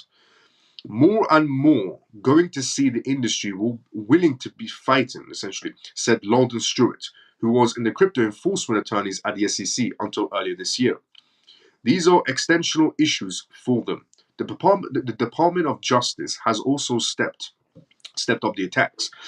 Sam Bankman-Fried was sentenced in March to 25 years in prison for fraud and conspiracy. The next month, the 28-year-old crypto trader was found guilty of manipulating markets in the first criminal case of its kind in the US. And while the billionaire former Binance CEO CZ was sentenced on Tuesday to just 4 months in prison, prompting outrage from many crypto critics, the DOJ is pressing lawmakers for the ability to pursue longer sentencing when prosecuting such anti-money laundering violations. If you want to put a much more higher sentencing on anti-money laundering violations, which I understand, then why is essentially JP Morgan's CEO not in prison? Because we obviously know that JP Morgan has been involved in quite a lot of money laundering cases. But the CEO of JP Morgan has never seen a prison cell his entire life. And we know for a fact that he's been caught in multiple violations of money laundering because, well, they're called documentaries and they were factually, the evidence was there, let's say, with the cartel families in JP Morgan and a few other members with the money laundering situations of JP Morgan. But, JP Morgan CEO, never seen a prison cell. But the critics were outraged when CZ only got a few months for something apparently he did. is oppressing lawmakers for ability to pursue a longer sentencing when prosecuting such anti-money laundering violations. But it's the SEC's crackdown that is raising essentially foundational questions about the crypto's future. Gensler has been among the industry's most impeccable foes, saying most crypto tokens are unregistered securities that are being sold illegally and blasting the industry as a rife with fraud, scams, bankruptcies, and money laundering. His opposition has been so unwavering that many in the industry are holding out hope that he leaves the industry after November's elections. The legal scrutiny from the SEC and DOJ contrasts with the efforts by many lawmakers in Washington to find a path forward to regulate the industry to help it grow. House Republicans led by Financial Services Chairman Patrick McHenry and Agriculture Chair G.T. Thompson, as well as some Democrats, are pushing for legislation that could address what the industry has behemoth essentially as uncertainty about the market's place in the financial regulation. The efforts have strengthened essentially in the House and face deep skepticism in the Senate. Still, there is an appetite on the Capitol Hill for more tailored crypto legislations, including a move to regulate specific type of tokens known as stablecoins, which are designed to maintain a value linked to the traditional assets like the dollar. McHenry and Rep. Maximum Waters of California are trying to essentially hammer out a deal.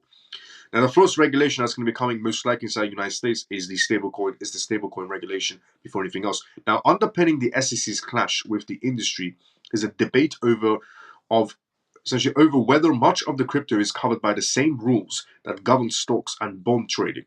The SEC argues that it is, and that crypto firms should be regulated by the agency, just as their legacy finance counterparts. Crypto executives and lawmakers disagree, saying that digital assets are entirely different from traditional securities and need a new set of rules from Congress. The SEC has made a mandate to regulate securities, not technology, said Joe Lubin, the co-founder and CEO of a crypto firm, Consular Software. But the SEC essential arguments are gaining traction in the courts. Security laws say, in the case of Coinbase, the agency recorded a critical win in March when Judge Catherine Polker Fifth, the Southern District of New York's, largely rejected the company's arguments for throwing out the charges. Failure ruled that crypto exchanges are not immune from securities laws, while rebunking claims on the SEC was operating outside its authority and it failed to properly lay out the law ahead of time. Her ruling followed a similar findings last year, the SEC's case against Do Kwon and his firm Terraform Labs. The SEC is seeking $5.3 billion in fines from them. He's never going to get it. I'll be very honest. There is no way in hell possible that the SEC is going to be getting $5.3 billion from Luna. Do you know why? It's because Do Kwon, before he gets extradited to the United States, is going to be extradited to essentially Singapore or South Korea first, where he's going to be getting his first sentencing. And whenever he's done with his sentencings, if he is still, alive, let's say if he gets 20 years, 25 years to life in South Korea or Singapore, he comes out of prison after paying billions of dollars in fines in those countries. He might make it over, to the United States to be able to see another 25 years to life. But there's no way in hell he'll make it that far. So we've been accused of picking winners and losers, stifling innovation and driving crypto businesses to more favorable foreign jurisdictions, where there may be the SEC's enforcement directors. Joel said in a recent speech. Director Joel said in a recent speech, but Joel added, after the courts has confirmed that the federal securities laws applies equally to everyone. You don't get your own rules. As the SEC spokesperson declined to comment for this story. I don't know how the SEC declined to comment on this story when this story begins with praising Gary Gensler and his imaginary wins inside the crypto space. Of course, the SEC's winnings strike is an early development in the legal battles that promises to last years. What winnings exactly again? Especially with the cryptocurrencies trading at prices not seen since before the markets crashed 2 years ago. The industry, meanwhile, has shown no signs of bowing to the SEC's demands. Coinbase has moved to escalate a central part of its case to appellate the courts and has vowed to bring it to the Supreme Courts, if needed to be. Others, like Consuls, are suing the SEC before they get sued themselves. You're now seeing company after company take the fight to the SEC. Coinbase Chief Legal Officer Paul said, "It's almost as if many of us have been left with no choice." Crypto lawyers point out that the industry has netted its own current victories. While fellow ruling largely sided with the SEC, the judge also dismissed one part of the agency's case against Coinbase, alleging that the company operated in unregistered brokers through their wallet application. "I feel like we're winning," said Blockchain Association CEO Christian Smith, whose group sued the SEC last month over a new rule aimed at the dealers in securities markets. "The crypto industry is feeling like you can take on the SEC and win." Conscious is facing potential charges from the agencies according to the company's lawsuit, and the SEC's recently warned Uniswap Labs, a decentralized finance company that created one of the world's largest DeFi exchanges, that the staff are preparing to use. Uniswap executives have vowed to fight against the essentially agency in courts. The SEC is now in the momentum on its side, said Stewart, the former SEC attorney and counterpartner with White and Case. Stewart expressed doubts over the idea that the recent rulings essentially and crackdowns, noting that the investigations often take years to play out, but certainly as the agency thinks about litigation's risks in its ongoing investigations and in the future investigations, it will take a comfort from those decisions. So we can see a lot of people, essentially the SEC is battling out. Unfortunately, we're failing to see the string of victories that the SEC is claiming to have, or this journalist is claiming the SEC is having, the string of victories. Can't see the string of victories because there are none. The only possibility of Do Kwon ever paying back the United States, or the SEC in this case, $5.3 billion is if by some miracle Do Kwon doesn't get extradited to Singapore, South Korea. He gets extradited to the United States first. Otherwise, the SEC is never going to see that money regarding Do Kwon. Now, before I read the next news, which is quite interesting actually, Vodafone. Vodafone plans to integrate cryptocurrency wallets with SIM cards. Now, this is the first ever company in the Western markets to do this, a major, well-established mobile network company to be doing this, essentially. Vodafone plans to integrate cryptocurrency wallets with SIM cards. But before we read that, let's go inside the comment section. See what everyone's saying inside the comment section. And again, if you have any comments, put it down inside the comment sections. I read everybody's comments one by one. If you're watching us on YouTube, on X, you can comment on both of them. But let's see what's inside the comments. And Miles, can you ask the CMF who has notified the high street banks close? Iman is asking me to ask everyone watching this live show, are you getting notifications about recent bank closures within your own communities? Happy Pisces says, paid journalist, I agree 1,000,000%. Some journalists will probably write a book about Gary Gensler and how wonderful he is, how wonderful he was according to Gary Gensler. Yes, facts, what Happy Pisces said. Hello CMF, how are you doing? Miles, your business, your parents, amazing. Scott, thank you so much for asking. And let's prepare to become a solid people in the financial area. Let's go, Scott. How you doing, brother? I think the SEC wants to put out these lawsuits to make as much money as they can before the regulations come through. Makes sense. I agree. Let's go up prices. They are relying on the public not knowing much about crypto, Miles. They are relying on the public not knowing much about crypto, Miles. Fair point. Is this journalist is living in La La Land? The journalist must be living in La La Land. Absolutely. They are just binging themselves up. The SEC, I mean. Yeah, basically, binging themselves up to the SEC.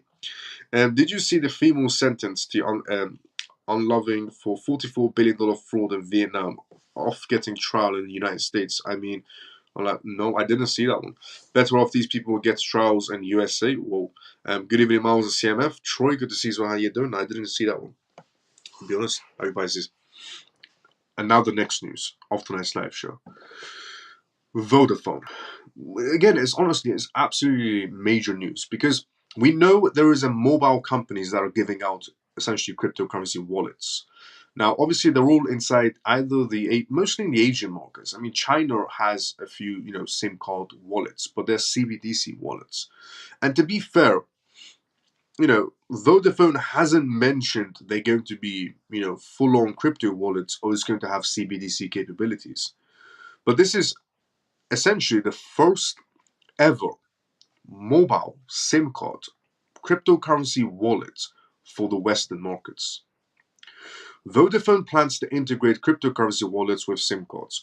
Vodafone, a leading telecommunications provider based inside the United Kingdom, is aiming to revolutionize smartphone usage by integrating cryptocurrency wallets with a subscriber identity model SIM card.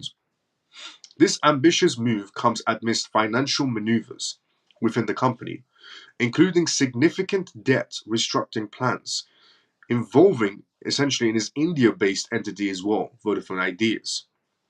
Vodafone is discussing initiative plans.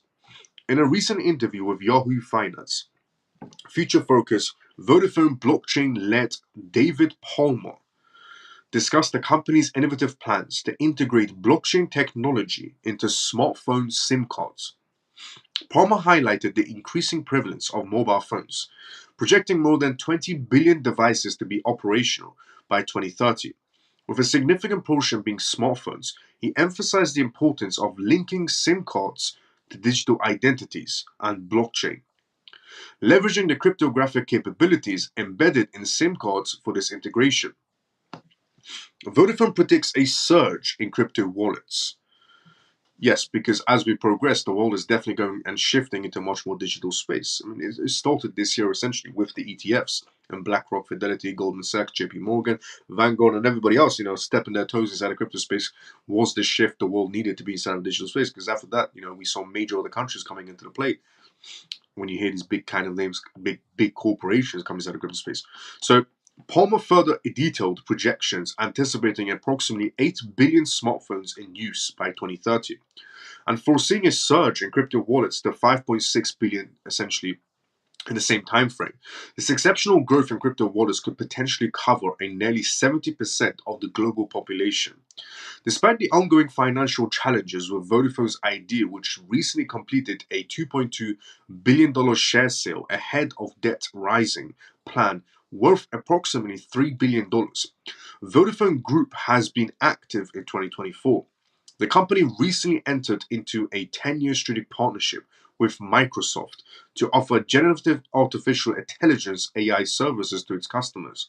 Microsoft CEO Satya, essentially, upon announcing the partnership, highlighted the transformative potentials of AI technologies, stating that the new generation of AI will unlock massive and new opportunities for every organization and every industry around the world. Crypto and cell phone technology. While Vodafone's initiative to integrate cryptocurrency wallets with SIM cards is groundbreaking, it's not the first attempt to combine cell phones technology with blockchain hardware. In 2019, a US startup VaultTelt announced plans to create a physical wallet that could be inserted into a smartphone's SIM slot, indicating a growing interest in merging blockchain technologies with mobile devices. Vodafone moves towards integrating blockchain technology into SIM cards reflects a broader trend in telecommunications industry towards adapting innovative solutions to enhance the user experience and drive technological advancements. As the world becomes increasingly digitalized, such as initiatives could play a significant role in shaping the future of mobile communications and financial services. This is massive news regarding Vodafone doing that. But the only issue is if Vodafone's cryptocurrency wallet turns into a Vodafone CBDC wallet linked to you, is what the only issue is. And the next news we're going to talk about on tonight's live show is JP Morgan. JP Morgan Chase facing a $448 million fine for some activities, which we'll go through on tonight's live show. But before we do that, let's go inside the comment section and let's talk about that, this article that we just read, because one, it's major news. For the first time ever inside the Western markets, we're getting a cryptocurrency wallet linked to SIM cards. Might not seem like revolutionary news, but it is. Because if you see major companies coming into the play inside the crypto sector from every angle, you can see the adoption growing. And we're getting closer and closer inside the crypto space to utility, which was the main purpose of cryptocurrencies. We're seeing major institutions come inside the crypto space and start using data projects for logistics purposes, for example. A lot of shipping companies are using blockchain technology and some crypto projects out there for logistic purposes. You might not see it as revolutionary, but I see that as a growing adoption, which is the utility part of crypto. Or the banking sector entering the crypto space and going for tokenization purposes and applying for licenses. That's, again, adoption right there. So we have the banking space inside of crypto, and major companies and corporations inside the crypto space, all applying for licensings, all going for different types of blockchains based on the purposes they need them for. But now we also see telecommunication companies coming into the play, especially in the Western markets, and there's growing adoption in that perspective as well, moving forward, where SIM cards can be, essentially your new identity moving forward. But again, the only issue lies with Vodafone and Microsoft, because we all know, well, if you don't know, Microsoft has been designing a CBDC wallet with a CBDC wallet that can be connected to a social credit system, essentially. Now, this isn't some imaginary thought that I have. It was something that was discussed in the World Economic Forum. In the World Economic Forum, the Princess of Dutch, essentially, or the royal family of Dutch, and the Bill Gates and Melinda Foundation have been working on a CBDC wallet for over 10 years, with the capabilities of connecting a social credit system to it. And Vodafone is, coming out with a cryptocurrency wallet. Now, it could obviously be turned into a CBDC wallet, and the partner they're using for these capabilities, one of them is Microsoft, the same company that's for over 10 years been working on a CBDC wallet. That's the interesting part. So let's see. Is this going to be a trend of how CBDC wallets get integrated through your phone plans, for example?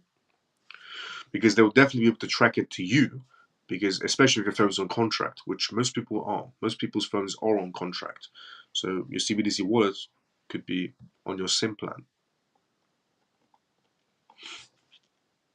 Now, before I read the next news, we'll go on JP Morgan. Let's go inside the comment section as well. Notifications yet, Iman. I think they are just closing cash machines without warnings. Yeah, a lot of cash machines are closing down without warnings. That is very true, yes. I can't tap on X anymore. What happened? No, you can still tap on the screen. It just doesn't show for the time being. I think there's still doing upgrades on it. And maybe there's an update for X as well. Maybe there's an update for X as well. Please check on that as well on the Google Play Store or the App Store if you have an iPhone. And it still counts if you tap on the screen. It just doesn't show the emoji parts. I'm late tonight. Hope all is well, Miles and family. Ray, good to see you as well, brother. How you doing? We'll go through a gist at the end of the live show. Everything we talked about. That's brilliant news, but will it be more subject to hacking, Miles, and is promoting digital IDs? Yes. That is the major part as well regarding hacking. But obviously, they're going to most likely do a lot of testings before they release SIM card cryptocurrency wallets. They're most likely going to be doing quite a lot of testings to make sure it doesn't become compromised and it's a very stable chain. And they're going to have to be choosing a very, very, very stable chain that is hack proof up to a certain extent, or the strongest out there for a service like this, because the last thing they want is people being compromised through their SIM plans, because it could cause major havoc. So yeah, the hack issue, they're probably going to be sorting it out. But who's to say? Maybe later on, some people might still get compromised. You never know. No, Ian, I didn't get any notifications from my bank. Unloving, maybe worse. No. Bill Gates again pops up everywhere. Microsoft, the emoji on YouTube has gone as well. The emoji on YouTube has gone as well. That's a bit odd. Very, very odd. But yeah, maybe there's an update for YouTube as well.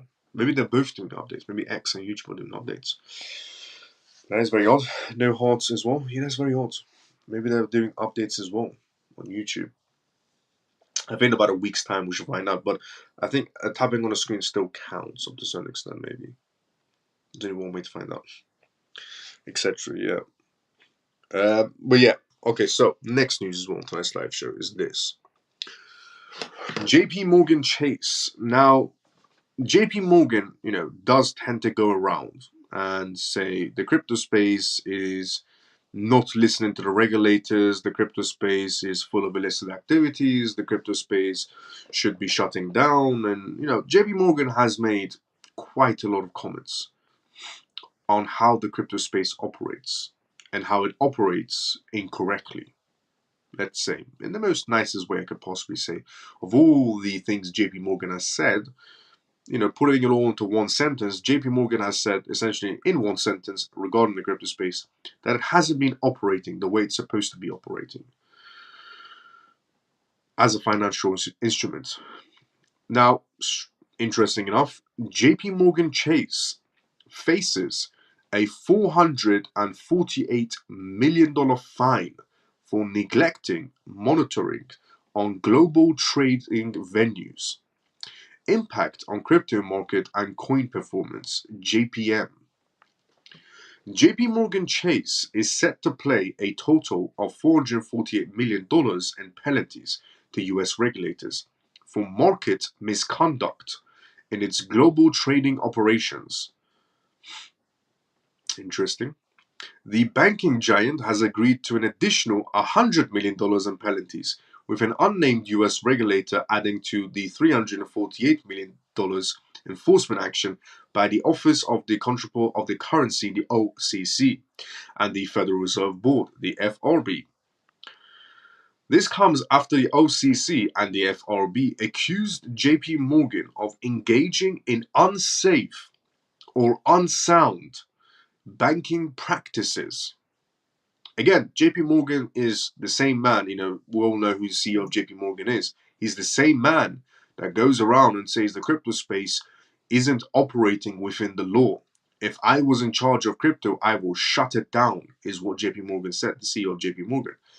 So he is this type of man that, is very profound when it comes to the law. And he's the man of the law, apparently, on cameras.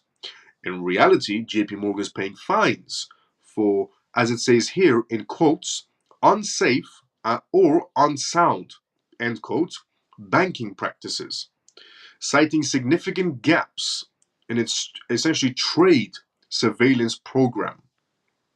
Ironically,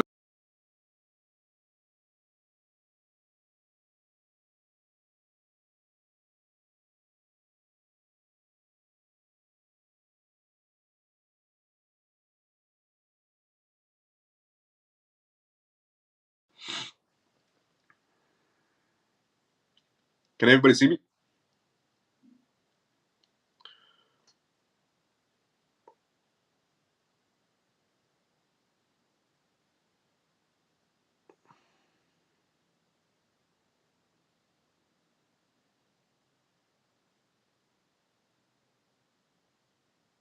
Yes, yes, yes.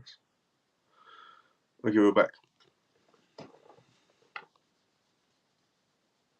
For a second, I said, yeah, sometimes the platform does this, the servers on the platform.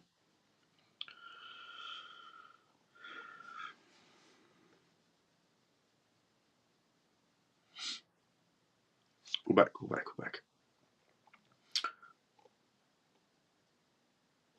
Okay, we're back. So, as I was saying before the server change happened, JP Morgan Chase faces a hefty penalties for failing to monitor potential market misconduct, adding another chapter to the banking giant's history of regulatory issues. JP Morgan's regulatory troubles. In the recent filings with the US Securities and Exchange Commission (SEC), JP Morgan disclosed that it has agreed to pay an additional $100 million in penalties to an unnamed US regulator. This comes on top of the $348 million enforcement action by the OOC or FRB. The two regulatory agencies had accused JP Morgan of engaging in unsafe and unsound banking practices, stating that the lender's corporate and investment banking division had a significant gaps in its trade surveillance program. Now, this fine that JP Morgan is paying is somewhat relatable to their own essentially token. JP Morgan's token that's only being used by institutions, essentially is somewhat covered in this scenario. But again, JP Morgan withholds himself as this a man that follows the rules and regulations and follows the law, and that he goes around and says the crypto space is just full of illicit activities, the crypto space is this and that, and if I was in charge of crypto, I would shut it down because crypto doesn't, listen to the law. Again, this is all what JP Morgan's CEO says, and then you have JP Morgan doing these type of situations of unsafe or unsound banking practices. and paying $448 million in fines. So big words for JP Morgan again. You know, the CEO of JP Morgan, big words from you. Essentially going after the crypto space when your own bank is unsafe, unsound in banking practices, and you're getting fined. And you want to make the crypto space safer by shutting it down because it's full of illicit activities. How about Mr. JP Morgan, Mr. CEO of JP Morgan? How about you focus on your own bank so that your bank is operating within the law, and maybe not put too much focus on the crypto space for not operating in the law? How about, you focus on your own bank? So at least you're in the law, because you won't either. And I don't think personally anybody should be giving opinion to anybody else if their own house isn't doing too well. For example, me, very simple example. I'm not a person that's going to the gym 24/7 at all, in any sort of way. I don't look like the type of person that goes to the gym 24/7. But you'll never see me giving fitness advice to somebody else. I won't be the person that gives fitness advice to somebody else, essentially, that's doing a little bit better. And I go, oh, you should do more dumbbell sets or do more push-ups, and it's better because it does this and that. Because how can I be giving out fitness advice when I look like this? Someone that doesn't go to the gym, only when he gets time to go to the gym. Same thing goes for JP Morgan. You should not be giving out advice to the crypto space for illicit activities or unsound activities if your own bank isn't operating within the law and you're paying fines for basically, again, quote by quote, what was said by the regulators as unsafe or unsound banking practices. So I don't think personally you should be giving out any sort of advice, JP Morgan, about the illicit activities inside the crypto space or the unsafe situations inside the crypto space when your own bank is operating unsafe. Just something to keep in mind regarding JP Morgan.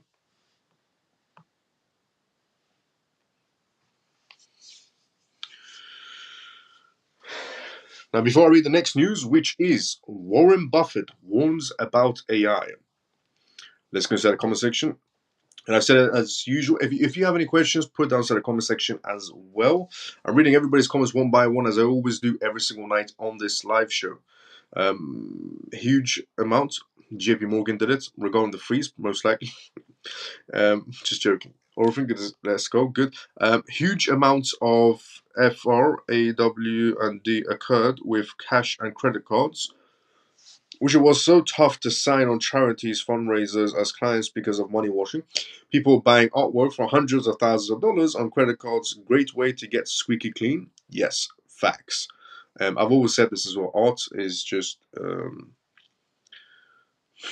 Well, think of it like this: if a very long time ago, if you wanted to move money, you would buy. If you ever wondered to yourself, when you see these random artworks, they sell for these ridiculous prices. So you see a random artwork, and it's got two lines and a triangle and a circle and some square in the middle of it. It looks like a 4-year-old drew on it, like a piece of paper, some lines and a square and a triangle, and the artist goes, when I look at this picture, it tells me this story of this person, breaking all the world rules, and he envisions some ridiculous envision. But when you look at the picture, it's two lines, a circle, and a triangle, and you're wondering to yourself, why is this A4 piece of paper that has two lines of some triangles or circles of random art selling for $50 million? So technically, that's how you move around money a very long time ago. It still happens as well. That's how you move around money. It's the easiest way to do it. People who are in art know this as well. But if you ask the artist, he will tell you a story about how he sees a horse and a person and he's a warrior, but you're looking at it and all you see is two lines, a triangle and a circle. And you're going, why is it selling for 50 million? Well, that's why. Because it's the easiest way to move around money. Now, obviously, the newest way to move around money is on a USB stick or an NFT.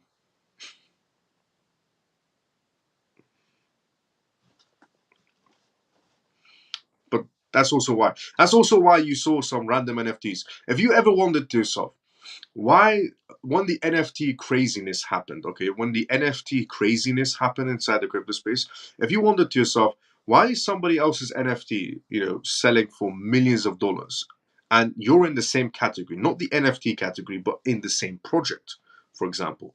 So I'm not saying you're inside this project, somebody else inside this. No, you're both inside the same project. But for some reason, that person's NFT sells for 1.7 million, and your NFT in the same project doesn't sell, or sells maybe for $1,000, $2,000, $5,000, $10,000, but theirs sells for 1.7 million.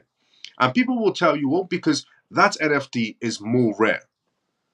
It's just a JPEG. And I know what I mean by JPEG. I'm in the blockchain sector. I understand it's a digital signature, essentially, the simplest way to put it. That's what an NFT is. It's a digital signature, is one of one. But people will tell you, oh, it's because it's very, very rare. It's not. The reason why his sold for 1.7 million is because sometimes the person that owns the NFT himself will buy it from himself for 1.7 million. So if I had, I'm not saying anybody should do this, and please do not do this. It's not financial advice, but some people would buy their own NFTs. Okay, so they would buy it for $40 and then sell it for 1.7, and then do some other transactions with it, and you can skip on some payments to some entities, if you know what I mean. That's why the NFT craziness was also going on. And you see the news and you see, oh, this person sold it for 1.7 million. And you're thinking, I'm in the same project. Why is mine not selling for 1.7 million? And people go, oh, well, because that one's more rare. It's not because it's more rare. It's because that's how you move around money.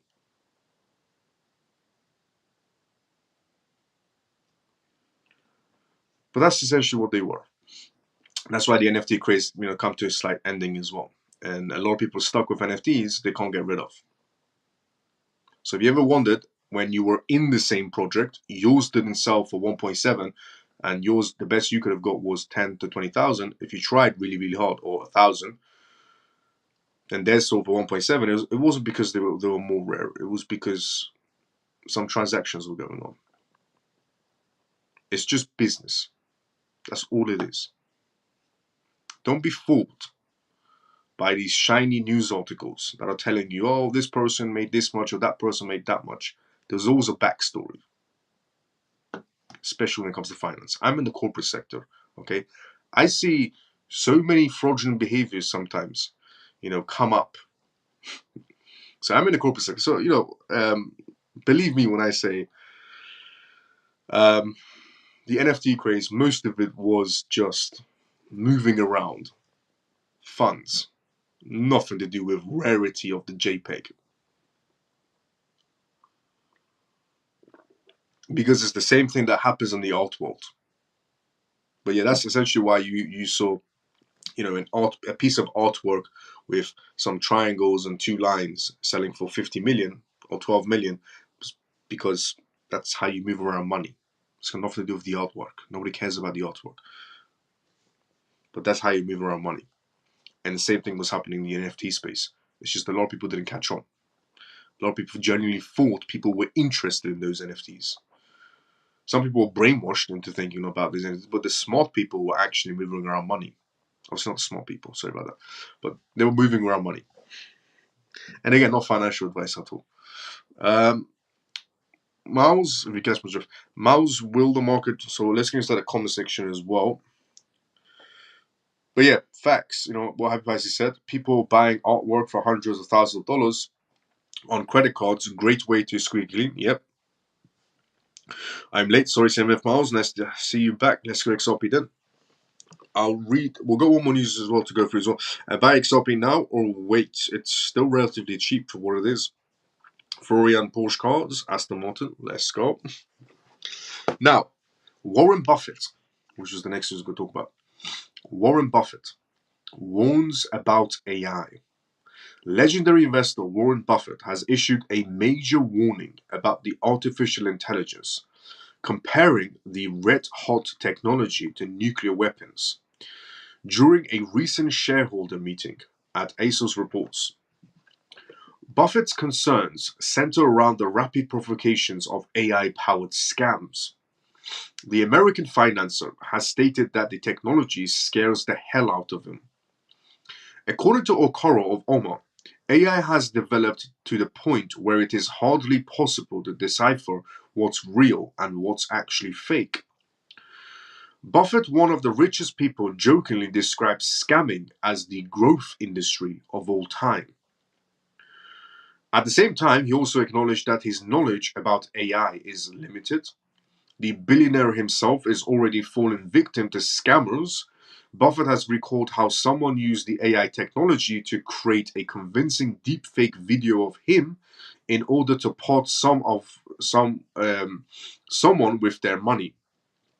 Of course, Buffett is far from being the only businessman whose identity has been exploited by malicious actors.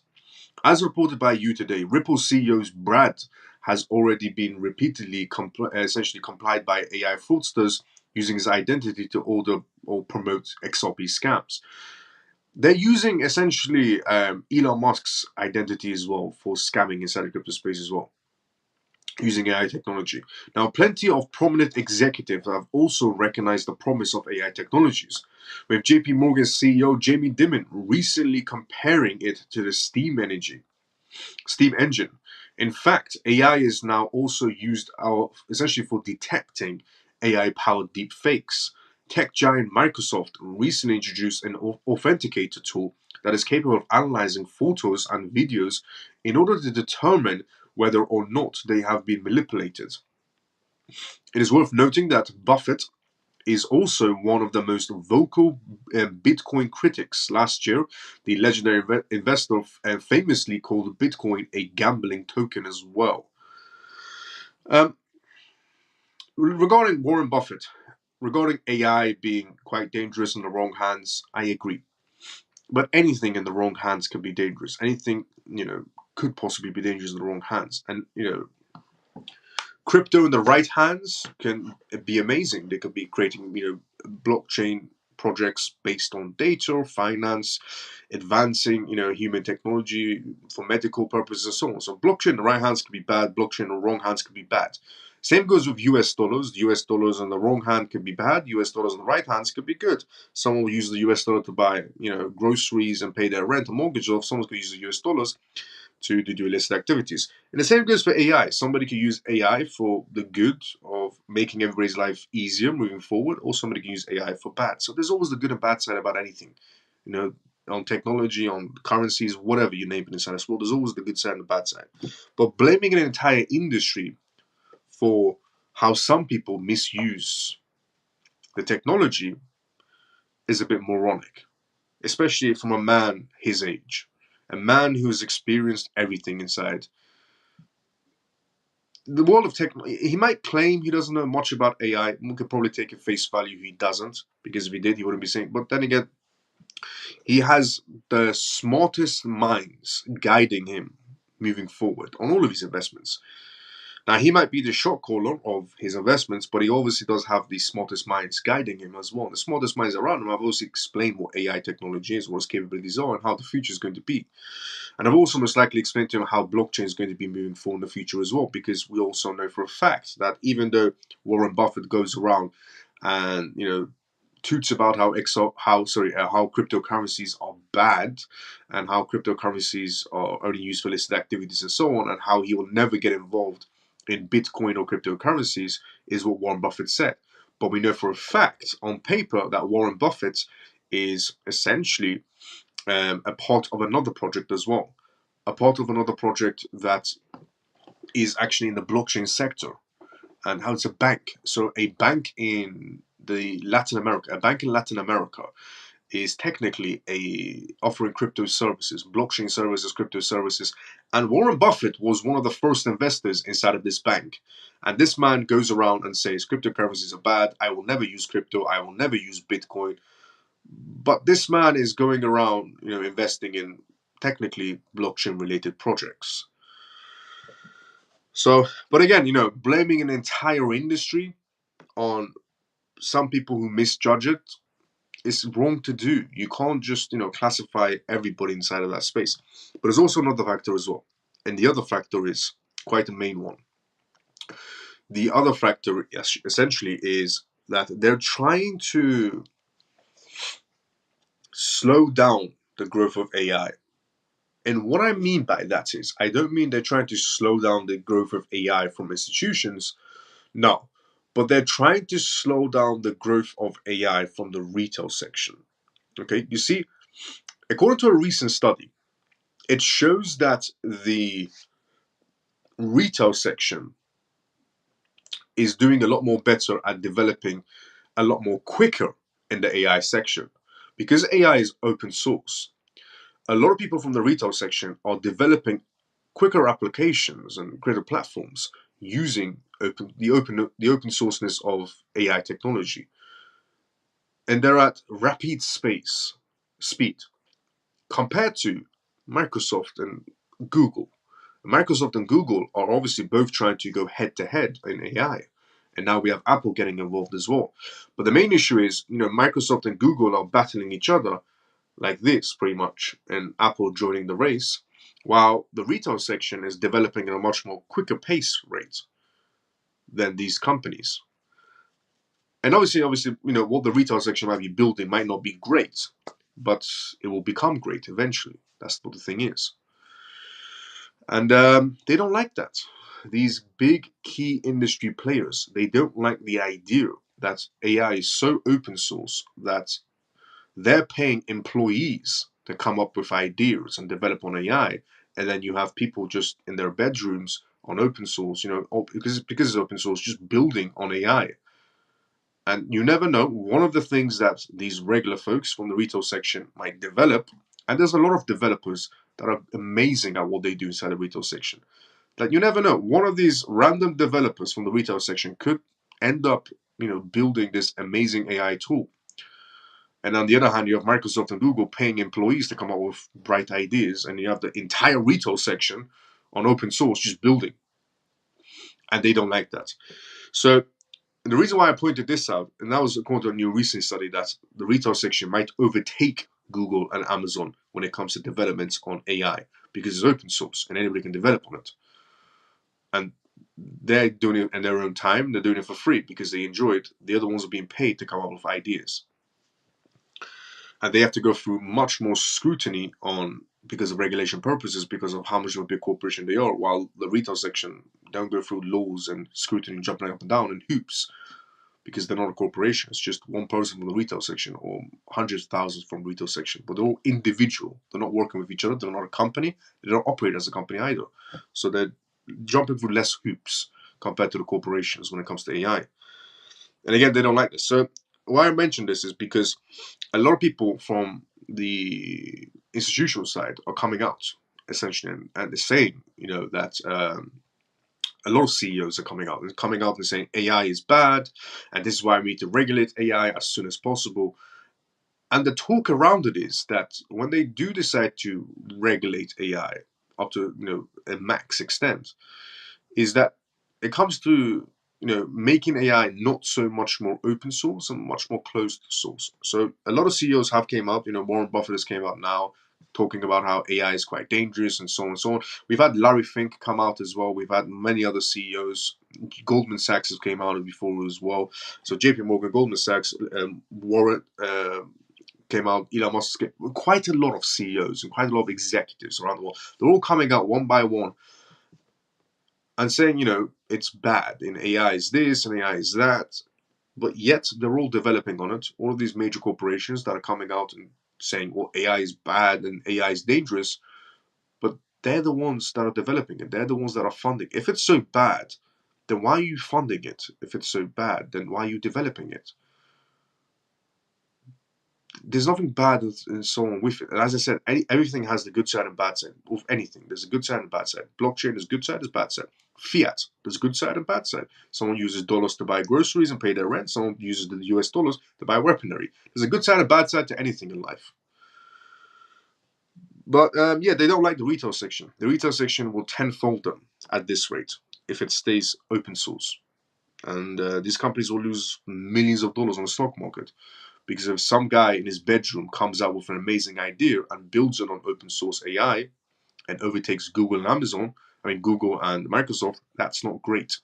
So that's why they need regulations, and that's why every single one of them keep on coming out and saying, well, AI is bad, and AI could be a nuclear weapon, according to Warren Buffett. AI could be dangerous, according to some of the executives and CEOs, but they're the ones funding AI projects. Interesting enough. They're the ones that are funding it. It's like me, being an AI company, developing AI, paying my employees to come up with AI ideas. And then when I go on a news channel, for example, CNBC, let's say in this instance, I go to CNBC or Bloomberg and they ask me, is AI dangerous? And I go, yes, AI is very dangerous. And it's like a nuclear power weapon. But I'm the one with the AI company. I'm the one that's funding it. If I think it's so dangerous, then why am I funding it? Why am I building on it? There's no logic behind what they say. They say one thing on cameras, but they're the ones funding the operations. So if it's that bad, why are you funding it? Why are you developing it? They don't like the idea that the retail section has access to it, but if they keep on pushing on it, they could essentially get the governments to come out with regulations that's in favor of the institutions and corporations, and not so much on the retail section.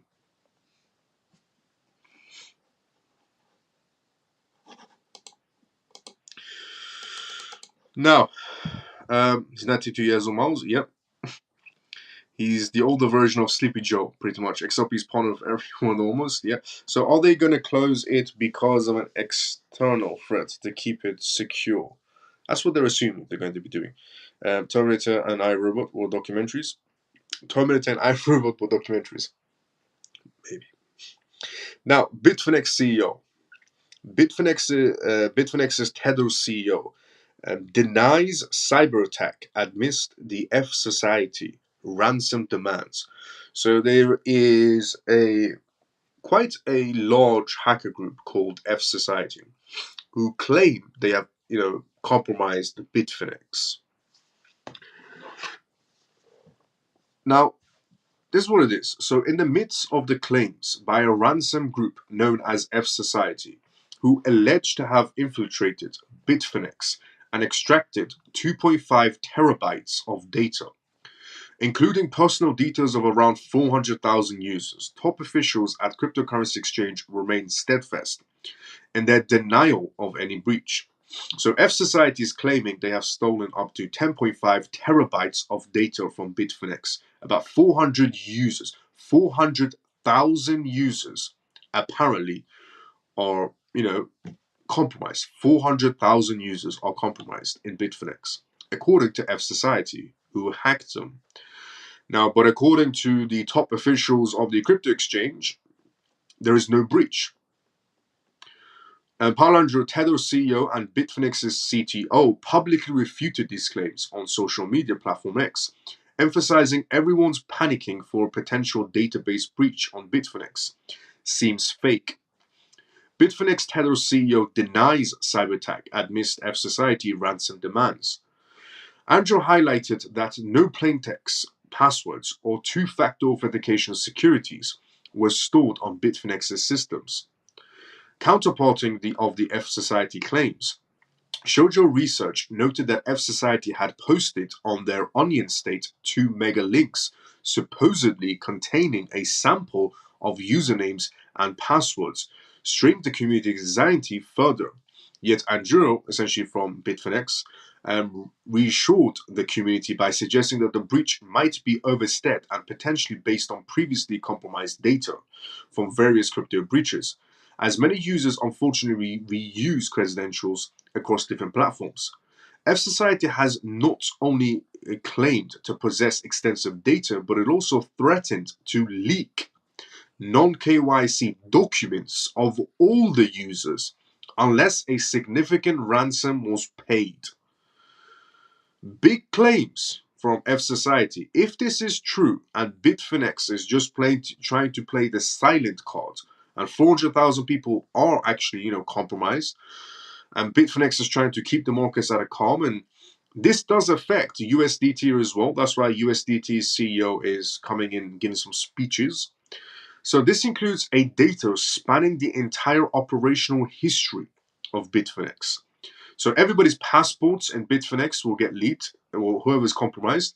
If apparently Bitfinex doesn't pay up But Bitflex is saying there's no compromisation. F Society, the hacking group, says yes, there is, and we can show proof. And if you don't pay, then everybody's passports, driving licenses, usernames, the documentations they provided for their electricity bill to provide their identities, any sort of documentations people shared with Bitfinex will be spread online for all hackers to use and come for you, essentially. The group further released data including email domains like coinfarm.co.za, which sparked additional scrutiny through most of the domains, were a public rather than corporate nature, hinting a selective disclosure by the hackers.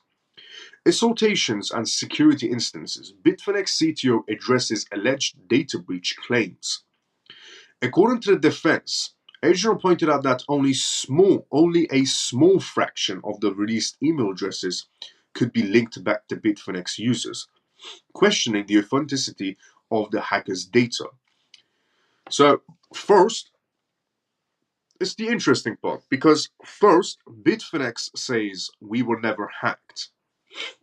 So F Society comes out and says, no, you were hacked. You were hacked. Bitfinex says, no, we're not hacked. Stop spreading lies. Then F Society goes, we'll release some documents to show that we did compromise you and that you're lying. So F Society releases some documents. Now, before they release documents, Bitfinex says, well, they could be relatable to everybody else as well. So they can be relatable. So they say that somebody will use the same email, same password for all exchanges. A lot of people do that. A lot of people use the same password exchange on Binance, same password and email on Binance is the same on Coinbase, same on MEXC, same on this, same on that. Everybody does tend to use the same password, same email on across platforms. So Bitfinex is saying maybe our users are using the same back to back, and you're just claiming that you hacked us, and they're not really from us, but it's our users because they might have the same email addresses. So that's what they're claiming, essentially. And when the hacking group F Society revealed the 400, a very short profile of the 400,000 users, Bitfinex said, okay, yeah, sure, some of them are related to us. Some of the people that you revealed are members of our platform, according to Bitfinex. So they went from you haven't hacked us to some of them that you released are related to us. Question the authenticity of the hack data. He argued that if such a vast number of emails were indeed linked to crypto users from past breaches, a significant portion might correlate with current crypto exchange users. The Tether CEO further discussed the security measures in place, especially the robust rate limiting defenses on the KYC platform, which prevent mass downloading of sensitive data. He speculated alongside security researchers that the claimed breach might instead be a strategy to market a hacking tool as suggested by insights from security researchers, and messages circulated on Telegram channel hinting that the claims could be a tactic to demonstrate the tool's effectiveness. So apparently there's a new tool that's going around inside the hacking world, which could be used to compromise exchanges. Bitfinex is currently performing a deep analysis of its system, and according to Andrew, no breach has been detected thus far, describing the situation as pure FUD.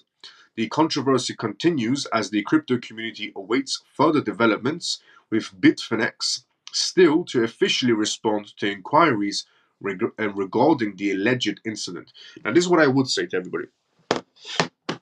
If you are using Bitfinex, get it off the exchange, okay? And essentially what I would be doing myself, not financial advice, obviously, in any sort of way, but for me, I've said this before as well. If you're not using those particular crypto projects, as for buy and sell purpose, this is what I do. Okay, so this is what I do. If it's a long term, I don't hold it on an exchange. If it's a long term project, I don't hold it on an exchange. It's in my cold storage wallet, essentially. If it's a short term project, I hold it on a hot wallet rather than an exchange. And in most cases, I still even hold the short term projects on my cold storage wallet. And when I want to sell them, I get it on the exchange and sell them. And I always put it back inside my cold storage wallet. So I do keep some on hot wallets, but the majority of my short terms and long terms are on cold storage wallets. The only time I would ever use an exchange is if I want to sell something or buy something, and then I move it straight away to a cold storage wallet. Okay, and I said this a long time ago as well. As we get more and more into a digital world, I said this in 2023. I said the more we shift into a digital world, the more hacking and scamming becomes advanced. Now, this could be pure FUD. In Bitfinex's words, this could be pure FUD. But when the F Society revealed some of the details, they were relatable to Bitfinex users. So F Society did, say, okay, we'll show you proof. And the proof they showed, some of the users that were compromised were FTX members. But then Bitfinex members.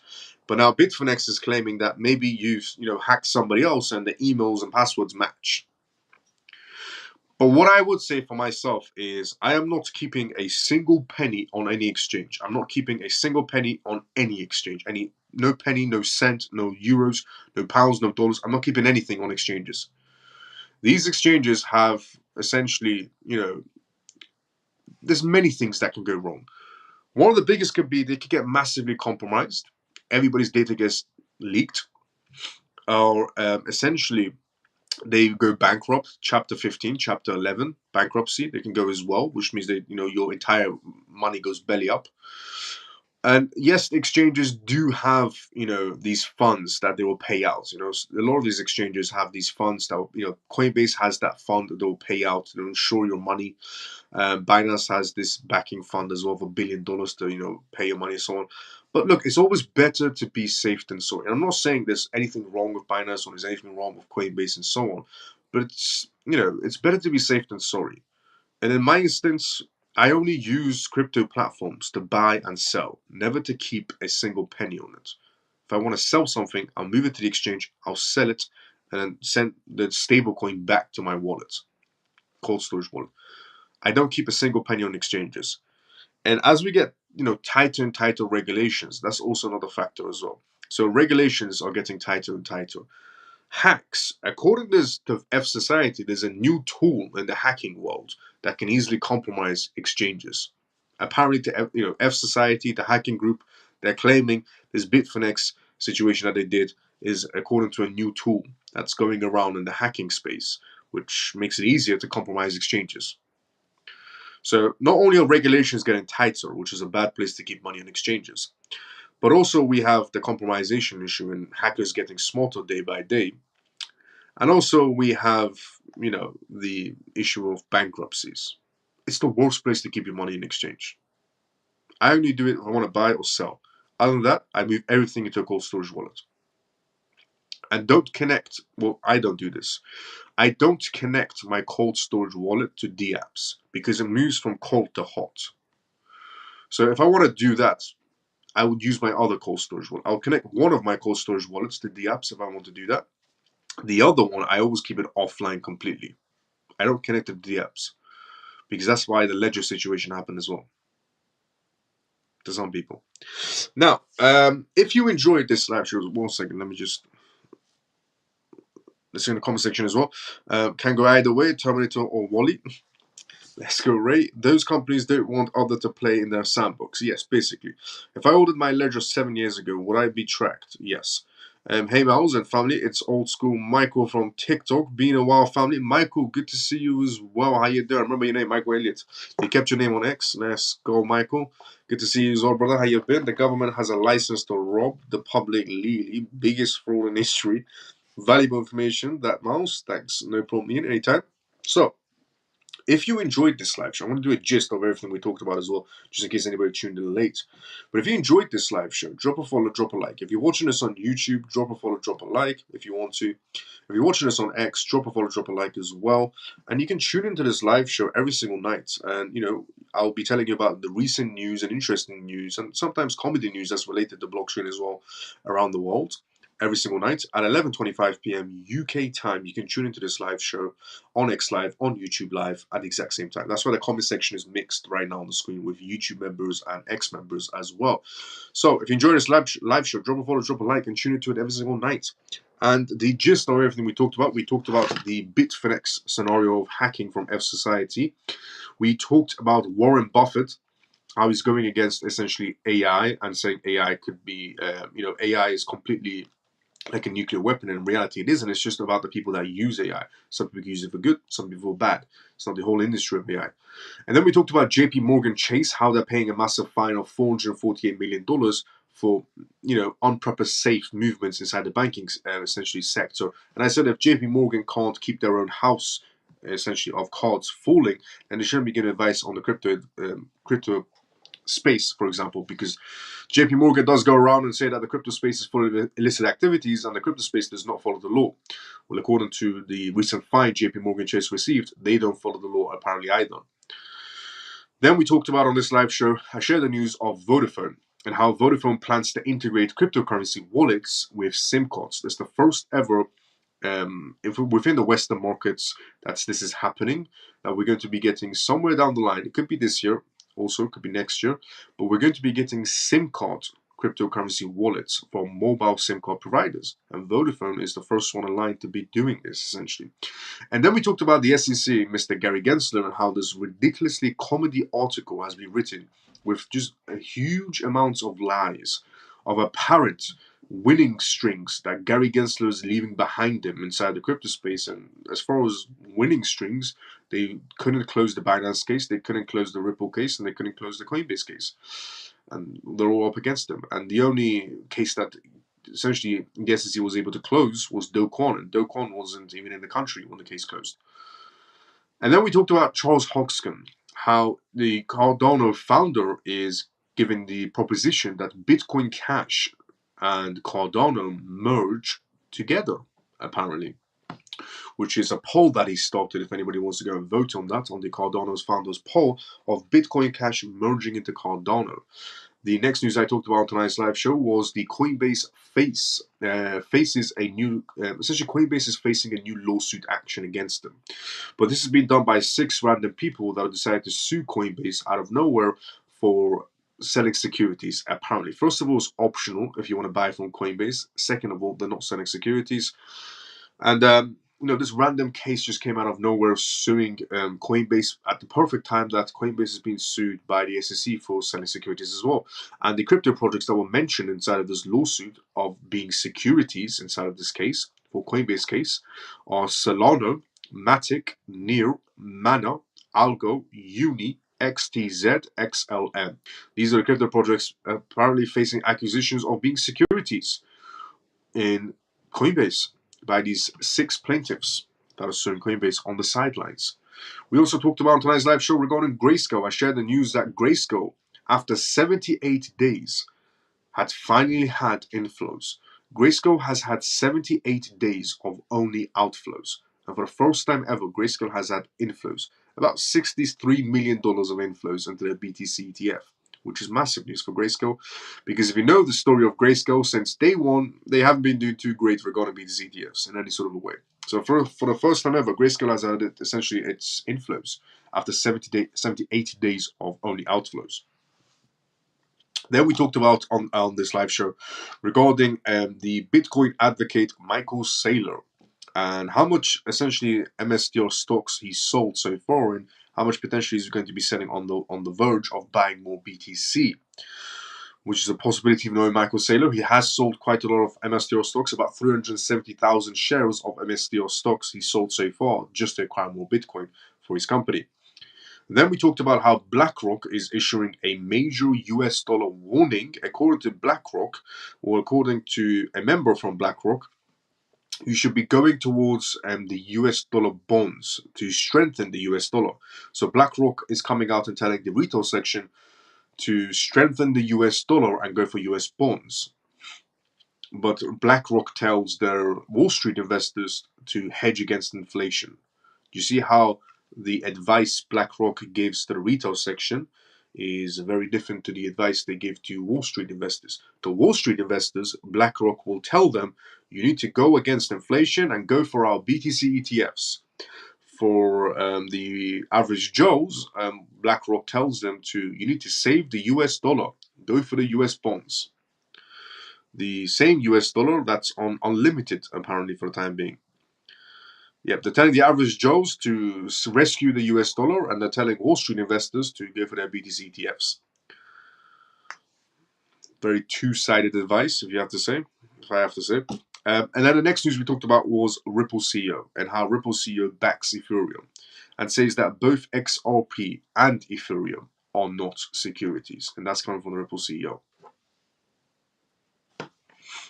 So that is all the things we talked about on tonight's live show. By the way, honestly, if you were watching this live show for the first time ever and you enjoyed this live show, hoping you enjoyed it, if you're watching the first time ever as well, drop a follow, drop a like. If you're watching this on YouTube, subscribe to me on YouTube and tune into it every single night. If you're watching this on X, follow me on X and tune into it every single night as well. And get involved in the comment section as well.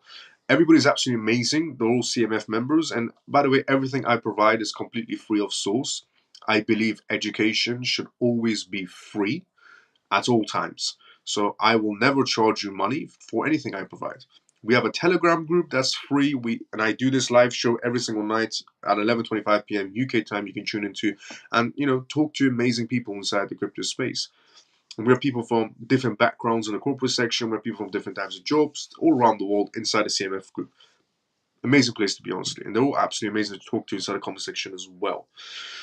So we have come to the endings of this live show as well. Valuable information. That's Miles. Let's go. Good night, Miles, and all CMF. Emon, see you tomorrow sometimes as usual. Good to know your family are all doing good. Let's go, Emon. Thank you for the kind words, brother. Take care, Miles and CMF. Ray, see you tomorrow, brother, sometimes as usual. Don't you need to connect your call to an exchange app to transfer? No, I always send the money from the exchange to a hot wallet, and I'll do a couple of other transactions by the time it gets to my cold storage wallet. Thanks, Miles. Enjoy your evening and bank holiday. Let's go XRP then. CMF, respect and night. XRP then. See you tomorrow, same time as usual. Good night, Miles and family. Good to know all is okay. Have a good one. Ian, let's go. See you tomorrow, same time as usual. BlackRock are playing both ends, Miles. Probably, yes, is what it looks like.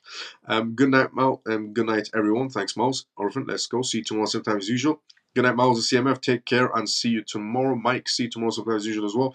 Take care, Miles. Get some rest. Thank you, Shelly. Shelly, see you tomorrow sometime as usual as well. Yeah, definitely I need to get some rest. I've had no sleep, pretty much. Thank you, Miles. XRP then. Let's go. See you tomorrow sometime as usual as well.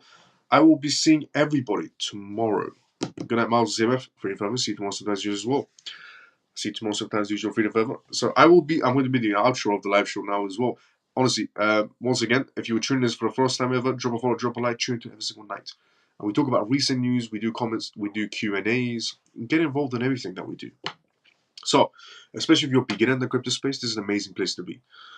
Because everybody's very helpful in the CMF, honestly. And, yeah, so thank you so much to every single person that was tuning in into tonight's live show. Thank you so much to the CMF that tunes in every single night as well.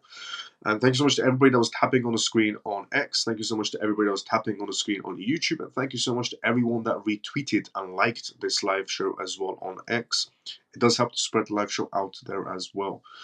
I will be seeing everybody tomorrow. Same timing as usual. Everybody have a great day or a good night depending on where you're around the world. CMF, have a great day or a good night depending on where you're around the world. I'll see everybody tomorrow. Same timing as usual.